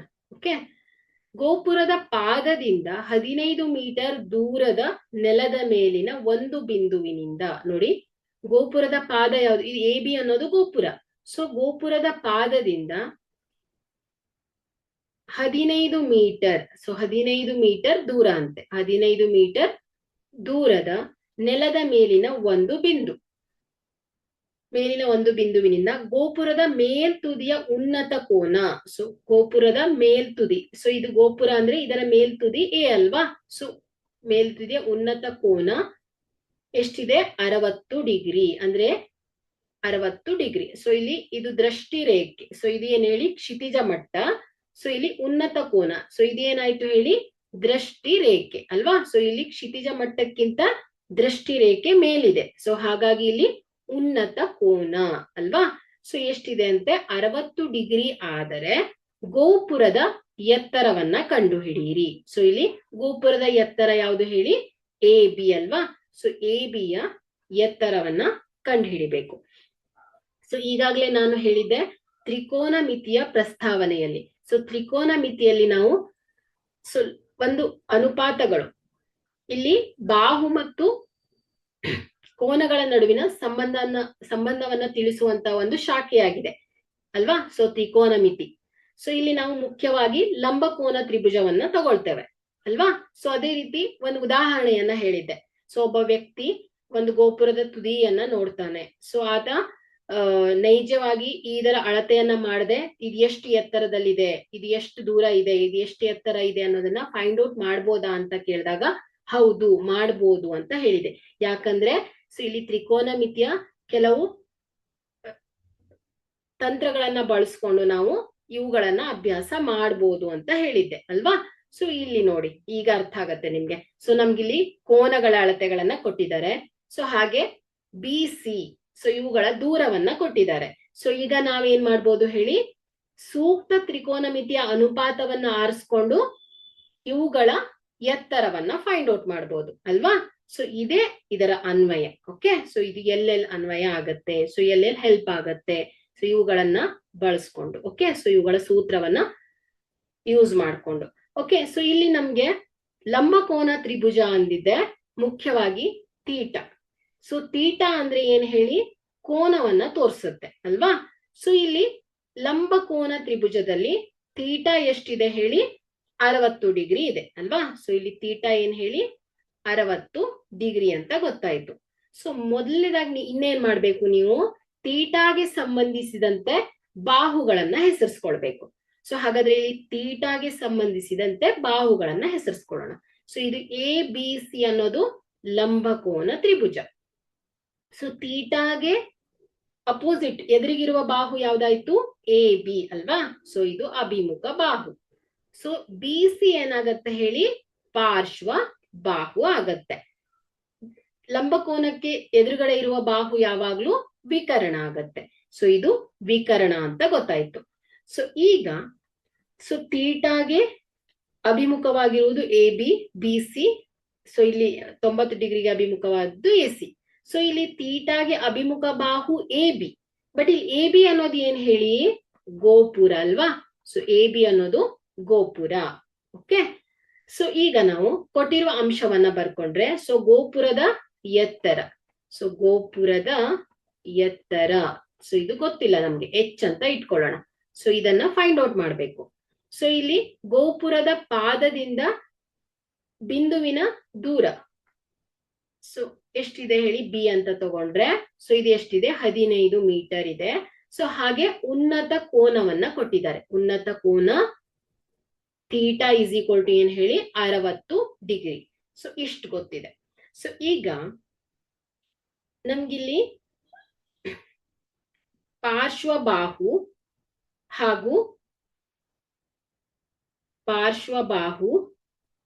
ಹಾಗೂ ಕಂಡುಹಿಡಿಬೇಕಾಗಿರೋದೇನು, ಎ ಬಿ ಗೋಪುರದ ಎತ್ತರ. ಸೊ ಅದೇನ್ ಹೇಳಿ, ಅಭಿಮುಖ ಬಾಹು ಮತ್ತು ತೀಟಾ 60 ಡಿಗ್ರಿ.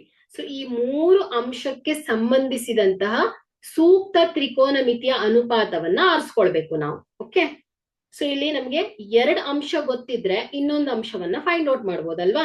ಸೊ ಇಲ್ಲಿ ಗೊತ್ತಿರುವ 2 ಅಂಶ ಯಾವ್ದಾಯ್ತು, ಪಾರ್ಶ್ವಬಾಹು ಗೊತ್ತಿದೆ, ತೀಟಾ ಕೋನ ಗೊತ್ತಿದೆ. ಸೊ ಕಂಡು ಹಿಡಿಬೇಕಾಗಿರೋದು ಯಾವುದು, ಎ ಬಿ ಅಲ್ವಾ. ಸೊ ಗೋಪುರದ ಎತ್ತರ ಬೇಕು. ಸೊ ಹಾಗಾಗಿ ಈ ಗೊತ್ತಿಲ್ಲದೆ ಇರುವ ಅಂಶವನ್ನ ತಗೊಂಡಿದ್ದೇನೆ ನಾನು. ಓಕೆ, ಸೊ ಎ ಸಿ ಅನ್ನ ಯಾಕೆ ತಗೊಂಡಿಲ್ಲ, ಸೊ ಎ ಸಿ ಏನಕ್ಕೂ ಬೇಡ, ಯಾಕಂದ್ರೆ ಇಲ್ಲಿ ಅವರು ಎ ಸಿಯ ಅಂತರವನ್ನ ಕೇಳಲೇ ಇಲ್ಲ. ಸೊ ಹಾಗಾಗಿ ನಾನು ಪಾರ್ಶ್ವಬಾಹು, ಅಭಿಮುಖ ಮತ್ತು ತೀಟಾ, ಸೊ ಇದು 3 ಅಂಶಕ್ಕೆ ಸಂಬಂಧಿಸಿದಂತಹ ಸೂಕ್ತವಾದ ತ್ರಿಕೋನಮಿತಿಯ ಅನುಪಾತವನ್ನ ಆರಿಸ್ಕೊಳ್ಬೇಕು. ಸೊ ನೋಡಿ, ಟ್ಯಾನ್ ಇದೆ, ಸೈನ್ ಇದೆ, ಕಾಟ್ ಇದೆ, ಕೋಸಿಕ್ಯಾಂಟ್ ಇದೆ, ಸಿಕ್ಯಾಂಟ್ ಇದೆ, ಕಾಟ್ ಇದೆ. ಸೊ ಇಲ್ಲಿ ಪಾರ್ಶ್ವಬಾಹು, ಅಭಿಮುಖ ಬಾಹು ಮತ್ತು ಕೋನ, ಸೊ ಇವುಗಳಿಗೆ ಸಂಬಂಧಿಸಿದಂತಹ ತ್ರಿಕೋನಮಿತಿ ಯಾವುದು ಹೇಳಿ, ಟ್ಯಾನ್ ತೀಟಾ ಅಲ್ವಾ. ಸೊ ಟ್ಯಾನ್ ತೀಟಾ ಅಂದ್ರೆ ಏನ್ ಹೇಳಿ, ಅಭಿಮುಖ ಬಾಹು ಡಿವೈಡೆಡ್ ಬೈ ಪಾರ್ಶ್ವ ಬಾಹು. ಓಕೆ, ಸೊ ಹಾಗಾಗಿ ನಾವು ಟ್ಯಾನ್ ಫಂಕ್ಷನ್ ಅನ್ನ ತಗೊಳ್ಬೇಕು. ಸರಿ, so tan theta is equal to ಏನ್ ಹೇಳಿ, ಅಭಿಮುಖ ಬಾಹು ಡಿವೈಡೆಡ್ ಬೈ ಪಾರ್ಶ್ವ ಬಾಹು. ಸೊ ಇಲ್ಲಿ ಟ್ಯಾನ್ ತೀಟಾ ಏನ್ ಹೇಳಿ 60 ಡಿಗ್ರಿ ಇಸ್ ಈಕ್ವಲ್ ಟು ಅಭಿಮುಖ ಬಾಹು ಯಾವ್ದು ಹೇಳಿ, ತೀಟಾ. 60 ಡಿಗ್ರಿಗೆ ಅಭಿಮುಖ ಬಾಹು ಅಂದ್ರೆ ಏನ್ ಹೇಳಿ, ಗೋಪುರದ ಎತ್ತರ. ಸೊ ಹಾಗಾಗಿ ಎ ಬಿ ಡಿವೈಡೆಡ್ ಬೈ ಪಾರ್ಶ್ವ ಬಾಹು ಯಾವುದು, ಬಿ ಸಿ ಅಲ್ವಾ. ಸೊ ಬಿ ಸಿ, ಸೊ ಇದೇನ್ ಹೇಳಿ, ಬಿ ಸಿ ಅನ್ನೋದೇನ್ ಹೇಳಿ, ಗೋಪುರದ ಪಾದದಿಂದ ಬಿಂದುವಿನ ದೂರಗಳು ಇವು ಬಿ ಸಿ ಅಂದ್ರೆ. ಸೊ ಈಗ ಮೌಲ್ಯವನ್ನ ನಾವು ಈ ಸೂತ್ರದಲ್ಲಿ ಆದೇಶಿಸೋಣ. So tan 60 degree is equal to A B ಗೋಪುರದ ಎತ್ತರ. ಸೊ ಎಚ್ ಅಂತ ತಗೊಂಡಿದ್ದೇವೆ. ಸೊ ಎಚ್ ಇಟ್ಕೊಳ್ಳೋಣ, ಇಲ್ಲ ಎ ಬಿ ಅಂತ ಇಟ್ಕೊಳ್ಳಿ ಪರವಾಗಿಲ್ಲ. Divided by B C. So B C ಏನ್ ಹೇಳಿ, ಇವುಗಳ ಗೋಪುರದ ಪಾದದಿಂದ ಬಿಂದುವಿನ ನಡುವಿನ ಅಂತರ ಅಲ್ವಾ. So 15 meter. So tan 60 degree. So ಈಗ ನೀವು ನಿರ್ದಿಷ್ಟ ಕೋನಗಳ ವ್ಯಾಲ್ಯೂಸ್ ಗಳನ್ನ ಹೇಳ್ಬೇಕು. ಸೊ ಟ್ಯಾನ್ 60 ಡಿಗ್ರಿ ಏನ್ ಹೇಳಿ, √3 ಅಲ್ವಾ, is equal to H divided by 15. So ಇಲ್ಲಿ ನಮ್ಗೆ ಬೇಕಾಗಿರೋದು ಗೋಪುರದ ಎತ್ತರ ಅಲ್ವಾ. ಸೊ ಹಾಗಾಗಿ ನಾನು ಎಚ್ ಅನ್ನ ನೀವು ಇಲ್ಲೇ ಇಟ್ಕೊಳ್ಬಹುದು. H is equal to, so ಇಲ್ಲಿ ಡಿವೈಡೆಡ್ ಬೈ 15 ಇದೆ. ಸೊ ಇದು ರೈಟ್ ಸೈಡ್ ಇರೋದು ಲೆಫ್ಟ್ ಸೈಡ್ ಹೋದಾಗ ಛೇದದಲ್ಲಿ ಇದ್ದಿದ್ದೇನಾಗತ್ತೆ, ಅಂಶಕ್ಕೆ ಬರುತ್ತೆ. ಓಕೆ, ಸೊ ಆಗ ಏನಾಯ್ತು, √3 ವರ್ಗಮೂಲ 3 ಇಂಟು ಆಯ್ತು. ಸೊ ಡಿವೈಡೆಡ್ ಬೈ ಇದ್ದಿದ್ದು ಲೆಫ್ಟ್ ಸೈಡ್ ಹೋದಾಗ ಮಲ್ಟಿಪ್ಲೈ ಆಗತ್ತೆ. ಓಕೆ, ಇಂಟು 15 ಆಯ್ತು. ಸೊ ಇದನ್ನು ನಾನು ಯಾವಾಗ್ಲೂ ನಾವ್ ಏನನ್ನ ಕಂಡು ಹಿಡಿತೇವಲ್ವಾ, ಸೊ ಕಂಡು ಹಿಡಿಬೇಕಾಗಿರುವ ಅಂಶವನ್ನ ನಾವು ಲೆಫ್ಟ್ ಸೈಡ್ ಬರ್ಕೊಳ್ಳೋದಷ್ಟೇ. So H is equal to, just left ಇದ್ದಿದ್ ರೈಟ್ ಬರ್ಕೊಂಡಿದ್ದೇನೆ, ರೈಟ್ ಇದ್ದಿದ್ ಲೆಫ್ಟ್ ಸೈಡ್ ಬರ್ಕೊಂಡಿದ್ದೇನೆ. So H is equal to ಏನಾಯ್ತು ಹೇಳಿ, 15√3 ಮೀಟರ್ ಆಯ್ತು. ಓಕೆ, ಹಾಗಾದ್ರೆ ನಮ್ಗೆ ಗೋಪುರದ ಎತ್ತರ ಸಿಕ್ತು. ಎಷ್ಟು, 15√3 ಮೀಟರ್. ಸೊ ಬೇಕಾದ್ರೆ ನೀವು ಇಲ್ಲಿ ವರ್ಗಮೂಲ 3. ಸೊ ವರ್ಗಮೂಲ 3 ಏನಾಗತ್ತೆ ಹೇಳಿ, ವರ್ಗಮೂಲ 3 ವ್ಯಾಲ್ಯೂಸ್ ಏನ್ ಬರುತ್ತೆ, 1.732 ಏನೋ ಬರುತ್ತಲ್ವಾ. ಸೊ ನೀವು ಇಸ್ ಈಕ್ವಲ್ ಟು 15 ಇಂಟು √3 ಅಂದ್ರೆ 1.732. ಸೊ ಇಸ್ ಈಕ್ವಲ್ ಟು 25.98 ಏನೋ ಬರುತ್ತೆ. Okay, so H is equal to, ಹಾಗಾದ್ರೆ ಇಲ್ಲಿ ಎಚ್ ಏನ್ ಬಂತು ಹೇಳಿ, 25.98 ಮೀಟರ್ ಹೈಟ್ ಇದೆ ಅಂತ ಗೊತ್ತಾಯ್ತು. ಓಕೆ, ನೋಡಿ ಇಲ್ಲಿ ತ್ರಿಕೋನಮಿತಿಯಲ್ಲಿ ಬಾಹುಗಳು ಮತ್ತು ಕೋನಗಳ ಸಹಾಯದಿಂದ ಏನ್ ಮಾಡಿದ್ವಿ, ನಾವು ಗೋಪುರದ ಎತ್ತರವನ್ನ ಫೈಂಡ್ ಔಟ್ ಮಾಡಿದ್ವಿ. ಓಕೆ, ಸರಿ. ಸೊ ಹಾಗಾದ್ರೆ ಗೋಪುರದ ಎತ್ತರ ಏನಾಯ್ತು ಹೇಳಿ, ಸರಿಸುಮಾರು 25.98 ಮೀಟರ್ ಆಗಿದೆ. ಓಕೆ,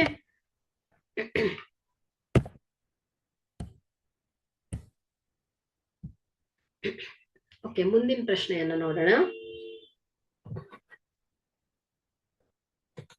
ಹೇಳಿದ ಅರ್ಥ ಆಗ್ತಾ ಇದೆ ಅಲ್ವಾ?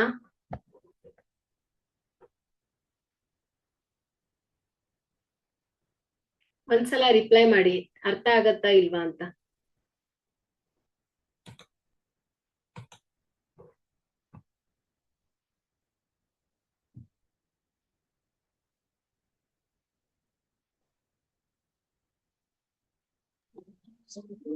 ಅರ್ಥ ಆಗ್ತಾ ಇದೆ ಅಲ್ವಾ? ಏನಾದ್ರೂ ಡೌಟ್ಸ್ ಇದ್ರೆ ಕೇಳ್ಬೋದು. ಅರ್ಥ ಆಗ್ತಾ ಇದೆ ಅಲ್ವಾ ಹೇಳ್ತಾ ಇರೋದು?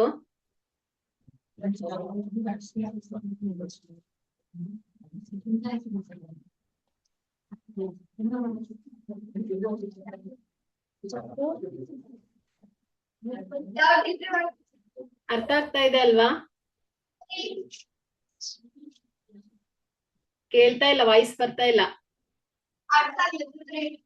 ಹಾ, ಡೌಟ್ಸ್ ಇದ್ರೆ ಕೇಳಿ.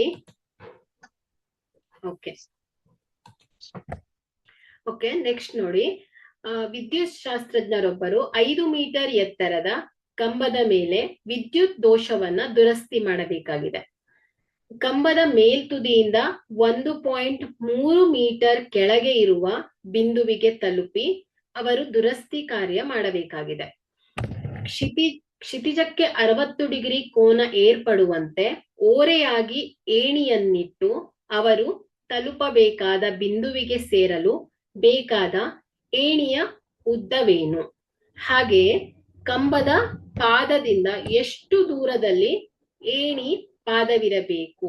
ಸೊ ಇಲ್ಲಿ ಅವಶ್ಯಕವಿದ್ದಲ್ಲಿ ನೋಡಿ, ಇಲ್ಲಿ ಈಗಾಗಲೇ ನಾವು ಹಿಂದಿನ ಲೆಕ್ಕದಲ್ಲಿ ವರ್ಗಮೂಲ 3 ನಾವು = 1.732 ಸಬ್ಸ್ಟಿಟ್ಯೂಟ್ ಮಾಡಿದ್ವಿ, ಅಥವಾ ನಾವು 15√3 ಅಂತ ಇಟ್ಟರು ಕೂಡ ತಪ್ಪಲ್ಲ. So but meter, so units ಅನ್ನ ಬರೆಯೋದು ಮಾತ್ರ ಮಿಸ್ ಮಾಡಬಾರ್ದು. ಓಕೆ, ಸೊ ಕೆಲವೊಂದು ಸಂದರ್ಭದಲ್ಲಿ ಅವರು ವರ್ಗಮೂಲ 3 1.73 ಅಂತ ಬಳಸಿ ಅಂತ ಹೇಳಿದಾಗ ನಾವು ಎಕ್ಸಾಕ್ಟ್ ಆಗಿ ಆ ವ್ಯಾಲ್ಯೂ ಅನ್ನ ಸಬ್ಸ್ಟಿಟ್ಯೂಟ್ ಮಾಡ್ಬೇಕಾಗತ್ತೆ.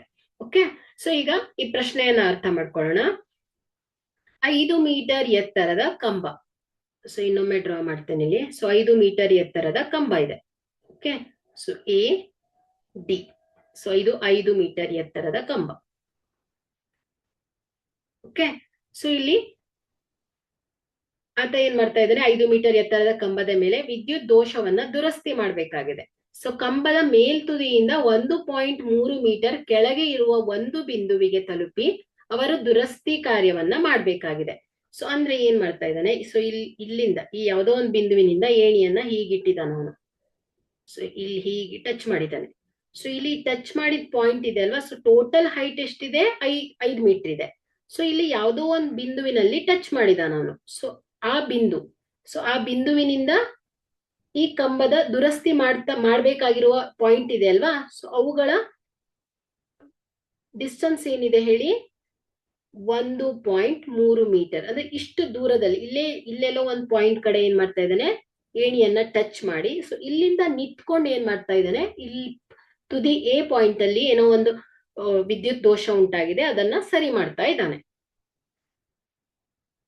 ಅದೇ ರೀತಿ ಅವರು ದುರಸ್ತಿ ಕಾರ್ಯ ಮಾಡಬೇಕಾಗಿದೆ. ಕ್ಷಿತಿಜಕ್ಕೆ 60 ಡಿಗ್ರಿ ಕೋನ ಏರ್ಪಡುವಂತೆ. ಸೊ ಇಲ್ಲಿ ಹೇಗ್ ಏಣಿಯನ್ನ ಇಟ್ಟಿದ್ದಾನ ಅವನು? ಸೊ ಇಲ್ಲಿ 60 ಡಿಗ್ರಿ ಕೋನವನ್ನ ಉಂಟು ಮಾಡುವಂತೆ ಏಣಿಯನ್ನ ಇಟ್ಟಿದ್ದಾನೆ. ಓಕೆ, ಓರೆಯಾಗಿ ಏಣಿಯನ್ನಿಟ್ಟು ಅವರು ತಲುಪಬೇಕಾದ ಬಿಂದುವಿಗೆ ಸೇರಲು ಬೇಕಾದ ಏಣಿಯ ಉದ್ದ. ಸೊ ಈಗ ನಾವೇನ್ ಮಾಡ್ಬೇಕು? ಏಣಿಯ ಉದ್ದ, ಈ ಏಣಿಯ ಉದ್ದ. ಸೊ ಇದು ಏಣಿ ಅಲ್ವಾ? ಸೊ ಇದರ ಉದ್ದನೂ ಗೊತ್ತಿಲ್ಲ. ಸೊ ಇದನ್ನ ಫೈಂಡ್ ಔಟ್ ಮಾಡಬೇಕು. ಹಾಗೆ ಕಂಬದ ಪಾದದಿಂದ ಎಷ್ಟು ದೂರದಲ್ಲಿ ಏಣಿ ಇದೆ? ಸೊ ಈ ಎಲ್ಲೋ ಒಂದು ಬಿಂದುವಿನಲ್ಲಿ ಏಣಿಯನ್ನ ಟಚ್ ಮಾಡ್ಕೊಳ್ಳಿ. ಜಸ್ಟ್ ಪ್ರಾಕ್ಟಿಕಲ್ ಆಗಿ ಯೋಚನೆ ಮಾಡಿ. ಸೊ ಇದನ್ನ ಟಚ್ ಮಾಡಿದಾನಲ್ವಾ? ಸೊ ಆ ಏಣಿಯ ಪಾದ. ಸೊ ಏಣಿಯ ಪಾದದಿಂದ ಕಂಬದ ನಡುವೆ ಎಷ್ಟು ದೂರದಲ್ಲಿ ಇಟ್ಟಿದ್ದಾನೆ ಅವನು? ಸೊ ಇದು ಎರಡನ್ನ ಫೈಂಡ್ ಔಟ್ ಮಾಡ್ಬೇಕು ನಾವು.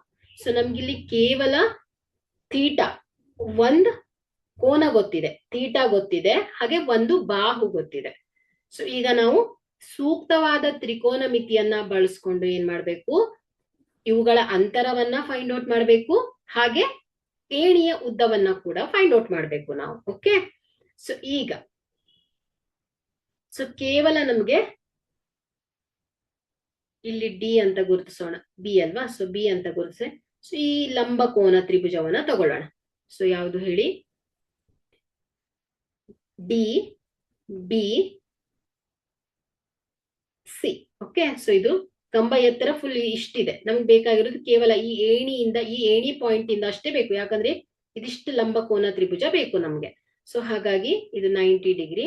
ಸೊ ಇಲ್ಲಿ 90 ಡಿಗ್ರಿ. ಸೊ ಇಲ್ಲಿ ನಮ್ಗೆ ಕೇವಲ ಕಂಬದ ಎತ್ತರ ಗೊತ್ತಿದೆ 5 ಮೀಟರ್ ಅಂತ. ಸೊ ಎಕ್ಸಾಕ್ಟ್ ಆಗಿ ಏಣಿ ಕಂಬದ ಯಾವ ಪಾಯಿಂಟ್ ಅಲ್ಲಿ ಟಚ್ ಆಗಿದೆ ಅಲ್ವಾ, ಸೊ ಆ ಪಾಯಿಂಟ್ ಇಂದ ಏಣಿಯ ತುದಿಗೆ ನಡುವಿನ ದೂರ ಗೊತ್ತು, ಎಷ್ಟು? 1.3 ಅಂತ ಗೊತ್ತಿದೆ. ಸೊ ಹಾಗಾದ್ರೆ ಇಲ್ಲಿ ಕಂಬದ ಒಟ್ಟು ಎತ್ತರ ಮೈನಸ್, ಸೊ ಇಲ್ಲಿ ಈ ಏಣಿಯಿಂದ ಕಂಬದ ತುದಿಯ ನಡುವಿನ ಎತ್ತರವನ್ನ ಕಳೆದ್ರೆ ನಮ್ಗೆ ಸೊ ಈ ಬಿಡಿಯ ಉದ್ದ ಸಿಗತ್ತೆ. ಸೊ ಹಾಗಾಗಿ ಇಲ್ಲಿ ನಾವು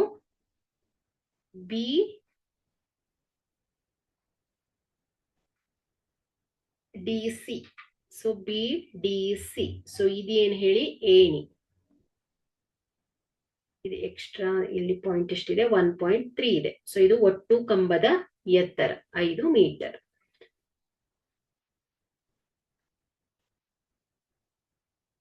ಸೊ ಇಲ್ಲಿ ಲಂಬ ಕೋನ ತ್ರಿಭುಜ 90 ಡಿಗ್ರಿ. ಸೊ ಇಲ್ಲಿ ಇದೆಷ್ಟು ಹೇಳಿ? 60 ಡಿಗ್ರಿ ತೀಟಾ. ಸೊ ತೀಟಾಗೆ ಅಭಿಮುಖ ಬಾಹು BD, ಪಾರ್ಶ್ವಬಾಹು DC, ವಿಕರ್ಣ ಯಾವ್ದಾಗತ್ತೆ? ಲಂಬ ಕೋನಕ್ಕೆ ಎದುರಿಗಿರುವ ಬಾಹು ಏನಾಗುತ್ತೆ? ವಿಕರ್ಣ ಆಗತ್ತೆ. ಓಕೆ, ಸೊ ಈಗ ನಮ್ಗೆ BD ಅಳತೆ ಬೇಕು. ಸೊ BD ಎತ್ತರ H ಅಂತ ತಗೊಂಡ್ರೆ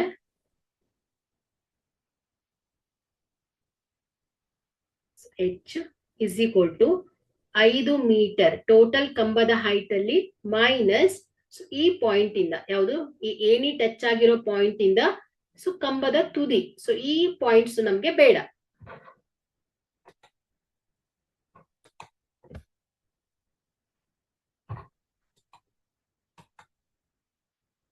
okay, so 5 meter minus 1.3 meter. So ಇದನ್ನ ಮೈನಸ್ ಮಾಡ್ಬೇಕು ನಾವು.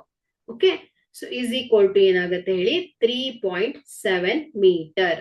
ಸೊ ಇದೇನಾಯ್ತು ಹೇಳಿ? BDಯ ಎತ್ತರ. ಓಕೆ, ಸೊ ಇಲ್ಲಿ ನಮ್ಗೆ BDಯ ಎತ್ತರ ಸಿಕ್ತು. BD ಏನ್ ಹೇಳಿ? ಅಭಿಮುಖ ಬಾಹು. 60 ಡಿಗ್ರಿಗೆ ಅಪೋಸಿಟ್ ಆಗಿರೋದು ಅಭಿಮುಖ ಬಾಹು. ಸೊ BDಯ ಎತ್ತರ.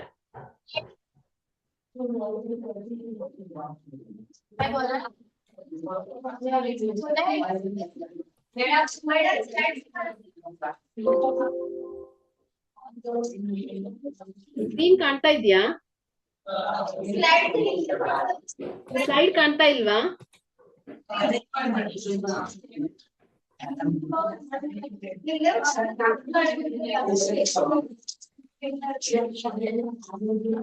ಸ್ಲೈಡ್ ಕಾಣುತ್ತಾ ಇಲ್ವಾ?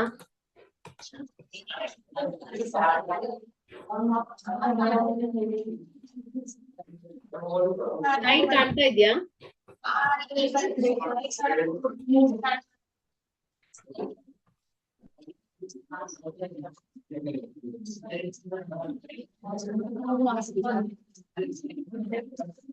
ಓಕೆ, ಸೊ ಈಗ BDಯ ಎತ್ತರ ತಿಳಿತು ನಮ್ಗೆ. ಸೊ ಈಗ ಪಾರ್ಶ್ವಬಾಹು ಅಂದ್ರೆ ಏನಾಯ್ತು? ಕಂಬದ ಪಾದದಿಂದ ಏಣಿಯ ನಡುವಿನ ಅಂತರ. ಸೊ ಇವುಗಳು ಗೊತ್ತಿಲ್ಲ ನಮ್ಗೆ. DC ಅಲ್ವಾ? ಸೊ DC ಏನ್ ಹೇಳಿ? ಪಾರ್ಶ್ವಬಾಹು. ಸೊ ಇವುಗಳು ಗೊತ್ತಿಲ್ಲ ಅಳತೆ. ಅದೇ ರೀತಿ BC ಏನ್ ಹೇಳಿ? BC ಏಣಿಯ ಉದ್ದ. ಸೊ BC ಏನ್ ಹೇಳಿ? ಏಣಿಯ ಉದ್ದ. ಸೊ ಏಣಿಯ ಉದ್ದ ಕೂಡ ನಮ್ಗೆ ಗೊತ್ತಿಲ್ಲ. ಸೊ ಈಗ ನಾವು ಮೊದಲನೇದಾಗಿ BC ಏಣಿಯ ಉದ್ದವನ್ನ ಫೈಂಡ್ ಔಟ್ ಮಾಡೋಣ. ಸೊ ಮೊದಲನೇದಾಗಿ ಏಣಿಯ ಉದ್ದವನ್ನ ಲೆಕ್ಕ ಹಾಕೋಣ. ಏಣಿಯ ಉದ್ದ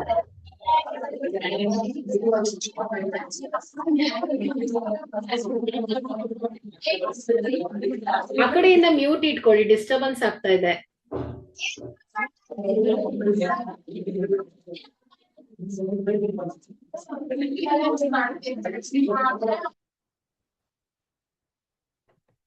ಓಕೆ, ಏಣಿಯ ಉದ್ದವನ್ನ ಲೆಕ್ಕ ಹಾಕೋಣ. ಸೊ ಇಲ್ಲಿ ಏಣಿಯ ಉದ್ದ ಏನ್ ಹೇಳಿ? BC ಅಲ್ವಾ? ಸೊ BCಯ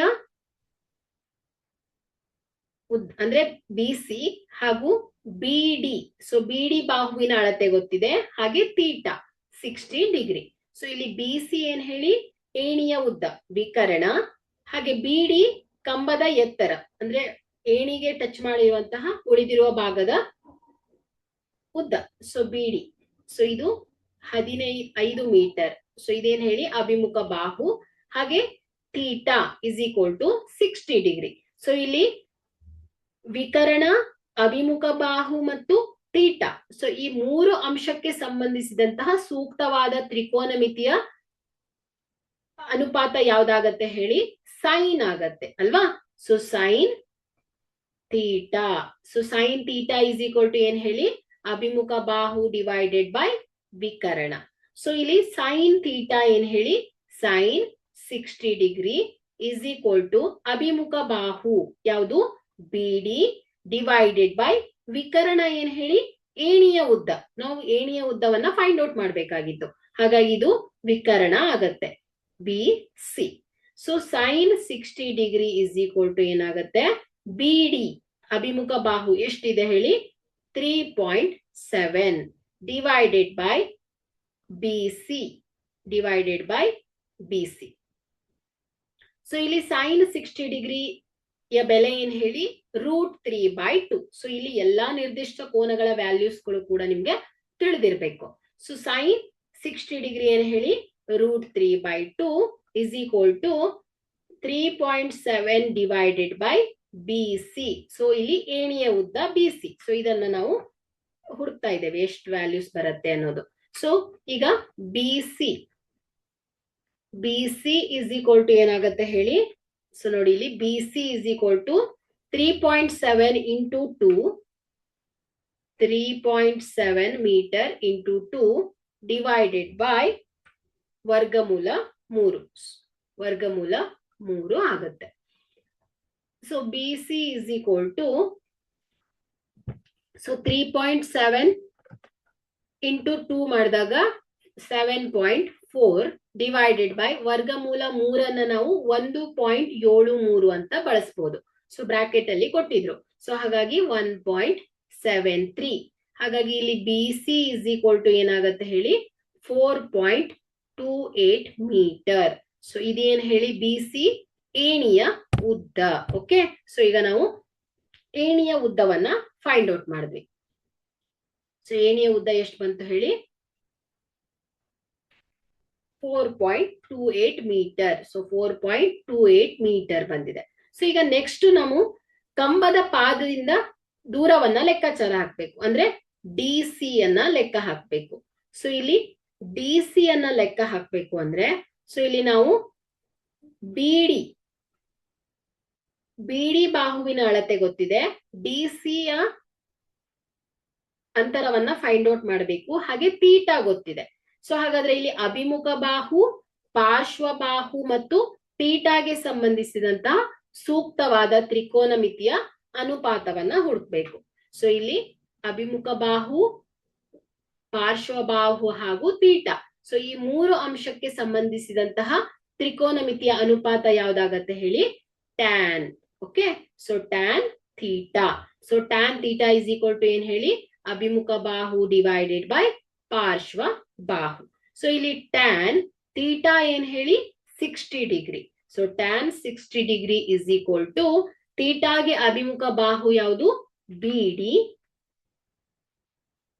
ಡಿವೈಡೆಡ್ ಬೈ ಪಾರ್ಶ್ವ ಬಾಹು ಯಾವ್ದಾಗತ್ತೆ, DC ಆಗತ್ತೆ. Okay, so DC. So tan 60 degree, so tan 60 degree value √3 ವರ್ಗಮೂಲ 3 ಇಸ್ ಈಕ್ವಲ್ ಟು BD ಕಂಬದ ಎತ್ತರ 3.7. ಸೊ ಎಲ್ಲಿಂದ ಕಂಬದ ಎತ್ತರ ಹೇಳಿ, ಏಣಿಯ ಟಚ್ ಆಗಿದೆ ಅಲ್ವಾ, ಸೊ ಕಂಬಕ್ಕೆ ಏಣಿಯ ತುದಿ ಟಚ್ ಆಗಿದೆ ಅಲ್ವಾ, ಸೊ ಅಲ್ಲಿಂದ ಕಂಬದ ಪಾದ, ಸೊ ಇವುಗಳ ಎತ್ತರ 3.7 divided by DC. So DC ನಮ್ಗೆ ಗೊತ್ತಿಲ್ಲ ಅದ್ರ ಡಿಸ್ಟೆನ್ಸ್ ಎಷ್ಟು ಅಂತ, ಕಂಬದ ಪಾದದಿಂದ ದೂರ ಗೊತ್ತಿಲ್ಲ, ಸೊ ಅದನ್ನ ಫೈಂಡ್ ಔಟ್ ಮಾಡ್ತಾ ಇರೋದು. So DC is equal to ಏನಾಗುತ್ತೆ ಹೇಳಿ, 3.7 ಡಿವೈಡೆಡ್ ಬೈ ವರ್ಗಮೂಲ 3. So DC is equal to ಏನಾಗುತ್ತೆ, 3.7 ಡಿವೈಡೆಡ್ ಬೈ ವರ್ಗಮೂಲ 3ಅನ್ನ 1.73 ಅಂತ ಹೆಸರಿಸುತ್ತೆ. ಸೊ ಇಸ್ ಈಕ್ವಲ್ ಟು ಏನಾಗುತ್ತೆ ಹೇಳಿ 2.14 ಮೀಟರ್. ಸೊ ಇದೇನಾಯ್ತು ಹೇಳಿ ಕಂಬದ ಪಾದದಿಂದ ದೂರ ಎಷ್ಟು 2.14 ಮೀಟರ್. ಸೊ ಹಾಗಾದ್ರೆ ಇಲ್ಲಿ ಏಣಿಯ ಉದ್ದ ಸರಿಸುಮಾರು 4.28 ಮೀಟರ್ ಆದರೆ ಕಂಬದ ಪಾದದಿಂದ ಏಣಿಯ ಪಾದದವರೆಗಿನ ಅಂತರ ಎಷ್ಟು ಬಂದಿದೆ ಹೇಳಿ 2.14 ಮೀಟರ್ ಆಗಿದೆ. ಓಕೆ,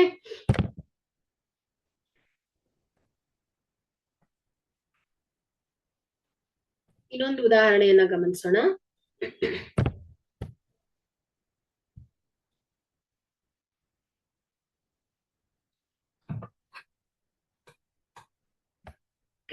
ಗಾಳಿಪಟವೊಂದು ನೆಲದ ಮೇಲಿನಿಂದ 60 ಮೀಟರ್ ಎತ್ತರದಲ್ಲಿ ಹಾರಾಡುತ್ತಿದೆ. ಸೊ ಇಲ್ಲಿ ನೆಲದ ಮೇಲಿಂದ 60 ಮೀಟರ್ ಎತ್ತರದಲ್ಲಿ ಹಾರಾಡ್ತಾ ಇದೆ. ಅಂದ್ರೆ BCಯ ಅಂತರ ಎಷ್ಟಾಯ್ತು 60 ಮೀಟರ್. ಇದಕ್ಕೆ ಕಟ್ಟಲಾದ ದಾರವನ್ನ ತಾತ್ಕಾಲಿಕವಾಗಿ ನೆಲದ ಮೇಲಿನ ಒಂದು ಬಿಂದುವಿನಲ್ಲಿ ಗೂಟಕ್ಕೆ ಕಟ್ಟಿದೆ. ಸೊ ಇಲ್ಲಿ ಈ ಗಾಳಿಪಟಕ್ಕೆ ಒಂದು ದಾರವನ್ನ ಕಟ್ಟಿದಾರಲ್ವಾ, ಸೊ ಈ ದಾರವನ್ನ ಏನ್ ಮಾಡಿದ್ದಾರೆ ನೆಲದ ಮೇಲಿನ ಒಂದು ಬಿಂದುವಿಗೆ ಒಂದು ಗೂಟಕ್ಕೆ ಕಟ್ಟಿದ್ದಾರೆ.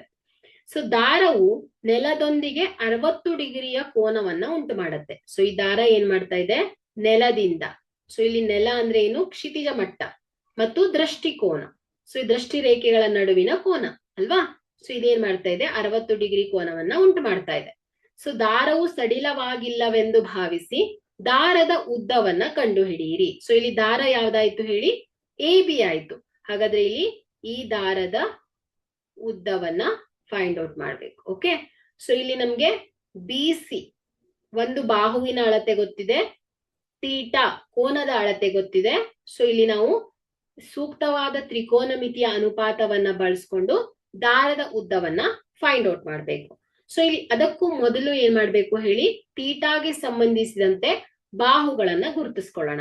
ಸೊ ಇಲ್ಲಿ 60 ಡಿಗ್ರಿಯ ಅಭಿಮುಖ ಬಾಹು BC, ಪಾರ್ಶ್ವಬಾಹು AC, ವಿಕರ್ಣ ಯಾವುದು ಹೇಳಿ AB ಆಯ್ತು. ಓಕೆ, ಸೊ ಇಷ್ಟನ್ನ ಅರ್ಥ ಮಾಡ್ಕೊಳ್ಳಿ. ಸೊ ಈಗ ಇಲ್ಲಿ ಸೈನ್ ಇದೆ, ಕಾಸ್ ಇದೆ, ಟ್ಯಾನ್ ಇದೆ, ಕೋಸಿಕ್ಯಾಂಟ್, ಸಿಕ್ಯಾಂಟ್, ಕೋಟ್ಯಾಂಜೆಂಟ್ಸ್. ಸೊ ಇಲ್ಲಿ ಯಾವುದು ಫೈಂಡ್ ಔಟ್ ಮಾಡ್ಬೇಕು ನಾವಿಲ್ಲಿ ದಾರದ ಉದ್ದ. ಸೊ ಇಲ್ಲಿ ದಾರದ ಉದ್ದ ಸೊ ಯಾವ್ದಕ್ಕೆ ಸಮನಾಗ್ತಾ ಇದೆ ಹೇಳಿ ವಿಕರ್ಣ ಅಲ್ವಾ. ಸೊ ಇಲ್ಲಿ ಥೀಟಾಗೆ ಸಂಬಂಧಿಸಿದಂತೆ ಬಾಹುಗಳು. ಸೊ ಇಲ್ಲಿ AB ಏನಾಗಿದೆ ವಿಕರ್ಣ ಆಗಿದೆ. ಸೊ ಇಲ್ಲಿ ಗೊತ್ತಿರುವ ಬಾಹು ಯಾವುದು BC ಎಷ್ಟಿದೆ 60 ಮೀಟರ್. ಸೊ ಇದೇನ್ ಹೇಳಿ ಅಭಿಮುಖ ಬಾಹು. ಹಾಗೆ ಥೀಟಾ ಎಷ್ಟಿದೆ 60 ಡಿಗ್ರಿ. ಓಕೆ, ಸೊ ಈಗ ವಿಕರ್ಣ, ಅಭಿಮುಖ ಬಾಹು ಮತ್ತು ಕೋನ, ವಿಕರ್ಣ, ಅಭಿಮುಖ ಬಾಹು ಹಾಗೂ ಕೋನ. ಸೊ ಈ ಮೂರು ಅಂಶಕ್ಕೆ ಸಂಬಂಧಿಸಿದಂತಹ ತ್ರಿಕೋನಮಿತಿಯ ಅನುಪಾತವನ್ನ ಗುರುತಿಸ್ಬೇಕು. ಸೊ ಯಾವ್ದಾಗತ್ತೆ ಸೈನ್ ಆಗತ್ತೆ. ಯಾಕೆ ಹೇಳಿ ಇಲ್ಲಿ sine theta is equal to ಏನ್ ಹೇಳಿ ಅಭಿಮುಖ ಬಾಹು ಡಿವೈಡೆಡ್ ಬೈ ವಿಕರ್ಣ ಅಲ್ವಾ. ಸೊ ಹಾಗಾಗಿ ಸೈನ್ ಫಂಕ್ಷನ್ ಅನ್ನ ತಗೊಳ್ತೇನೆ. ಅದೇ ನೀವು ಟ್ಯಾನ್ ಅನ್ನ ತಗೊಂಡ್ರೆ ಯೂಸ್ ಇಲ್ಲ. ಯಾಕೆ ಹೇಳಿ ಟ್ಯಾನ್ ಅಲ್ಲಿ ಅಭಿಮುಖ ಬಾಹು ಗೊತ್ತಿದೆ, ಥೀಟಾ ಗೊತ್ತಿದೆ, ಪಾರ್ಶ್ವಬಾಹು ನಮ್ಗೆ ಸಿಗತ್ತೆ. ಬಟ್ ಇಲ್ಲಿ ನಮ್ಗೆ ಪಾರ್ಶ್ವಬಾಹುವಿನ ಅವಶ್ಯಕತೆ ಇಲ್ಲ. ಸೊ ಇಲ್ಲಿ ಕೇಳಿದ್ದು ಏನ್ ಹೇಳಿ ದೂರ, ಇಲ್ಲಿ ಒಂದು ದಾರದ ಉದ್ದವನ್ನ ಕೇಳಿದ್ದಾರೆ. ಸೊ ಇವುಗಳ ದೂರವನ್ನ ಹೇಳ್ಬೇಕು. ಸೊ ಹಾಗಾಗಿ ಇಲ್ಲಿ ಸೈನ್ ಫಂಕ್ಷನ್ ನಾವು ಬಳಸ್ಬೇಕಾಗತ್ತೆ. Okay, so sine theta is equal to ಏನಾಗತ್ತೆ ಹೇಳಿ ಅಭಿಮುಖ ಬಾಹು ಡಿವೈಡೆಡ್ ಬೈ ವಿಕರ್ಣ. Okay, so sine theta is equal to C divided by AB. So sin 60 degree is equal to BC 60 meter divided by ವಿಕರ್ಣ AB. So sin 60 ಡಿಗ್ರಿಯ ಬೆಲೆ ಏನಾಗತ್ತೆ ಹೇಳಿ √3/2 is equal to 60 divided by AB ಆಗತ್ತೆ. So AB is equal to, so ಇಲ್ಲಿ ಬರೀತೇನೆ. So AB is equal to ಏನ್ ಹೇಳಿ 60 into, so divided by 2 ಇದ್ದು right side ಹೋದಾಗ ಇಂಟು 2 ಆಗತ್ತೆ. ಡಿವೈಡೆಡ್ ಬೈ, ಸೊ ಇಲ್ಲಿ ನೋಡಿ ಅಂಶದಲ್ಲಿ ಇದ್ದಿದ್ದು ರೈಟ್ ಸೈಡ್ ಹೋದಾಗ ಛೇದಕ್ ಬರುತ್ತೆ. ಸೊ ವರ್ಗಮೂಲ 3 is equal to 60 into 2, so ಎಷ್ಟು ಬಂತು 120 ಡಿವೈಡೆಡ್ ಬೈ ವರ್ಗಮೂಲ 3. ಸೊ ಈಗ ನಾವು ಅಂಶ ಮತ್ತು ಛೇದಕ್ಕೆ ವರ್ಗಮೂಲ 3ರಿಂದ ಗುಣಿಸೋಣ. ಸೊ ಹೀಗೆ ಇಡಬಹುದು, ಇಲ್ಲ ಅಂದ್ರೆ ನಾನು ಇನ್ನೊಂದು ಚಿಕ್ಕ ಆಪರೇಷನ್ ಮಾಡ್ತೇನೆ ನೋಡಿ. ಇಲ್ಲಿ ಅಂಶ ಮತ್ತು ಛೇದಕ್ಕೆ ವರ್ಗಮೂಲ 3ರಿಂದ ಗುಣಿಸ್ತಾ ಇದ್ದೇನೆ. ಓಕೆ, ಸೊ ಇದೇನು ಡಿಫ್ರೆನ್ಸ್ ಆಗಲ್ಲ. ಸೊ ನೋಡಿ ವಾಪಸ್ ಹೋದಾಗ ಇದೇ ಸಿಗ್ತಾ ಇರುತ್ತೆ. ಓಕೆ, ಸೊ ವರ್ಗಮೂಲ 3ರಿಂದ ಅಂಶ ಮತ್ತು ಛೇದಕ್ಕೆ ಗುಣಿಸ್ತಾ ಇದ್ದೇನೆ. ಸೊ ಇದೇನಾಗತ್ತೆ 120 ಇಂಟು √3 ಡಿವೈಡೆಡ್ ಬೈ ವರ್ಗಮೂಲ 3 ಇಂಟು ವರ್ಗಮೂಲ 3 ಏನಾಗತ್ತೆ ಹೇಳಿ 3. So √3 into √3 3. ಓಕೆ, ಸೊ ಈಗ 3 1 3, 3 40 120. So is equal to 40 √3 meter. Okay, so ಈಗ ನೀವು 120 ಡಿವೈಡೆಡ್ ಬೈ √3 ಮೀಟರ್ ಅಂತ ಬರಿಬಹುದು. ಸೊ ಇಲ್ಲ ಅಂದ್ರೆ ಅಂಶ ಮತ್ತು ಛೇದಕ್ಕೆ ವರ್ಗಮೂಲ 3ರಿಂದ ಗುಣಿಸಿ, ಸೊ ಇದನ್ನ ಸಿಂಪ್ಲಿಫೈ ಮಾಡಿ ಕೂಡ ಆನ್ಸರ್ ಅನ್ನ ಬರಿಬಹುದು. ಸೊ ಹಾಗಾಗಿ ಇಲ್ಲಿ ನಮ್ಗೆ ದಾರದ ಉದ್ದ 40 ವರ್ಗಮೂಲ 3 ಮೀಟರ್, ಅಥವಾ ನೀವು ವರ್ಗಮೂಲ 3ಅನ್ನ 1.732 ವ್ಯಾಲ್ಯೂ ಅಲ್ವಾ.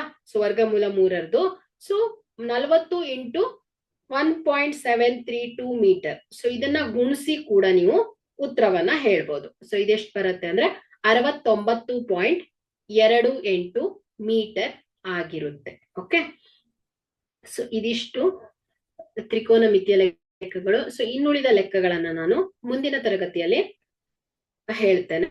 ಸೊ ಇವತ್ತಿನ ಕ್ಲಾಸ್ ಅನ್ನ ನಾನು ಇಲ್ಲಿಗೆ ಎಂಡ್ ಮಾಡ್ತೇನೆ. Once again thank you all.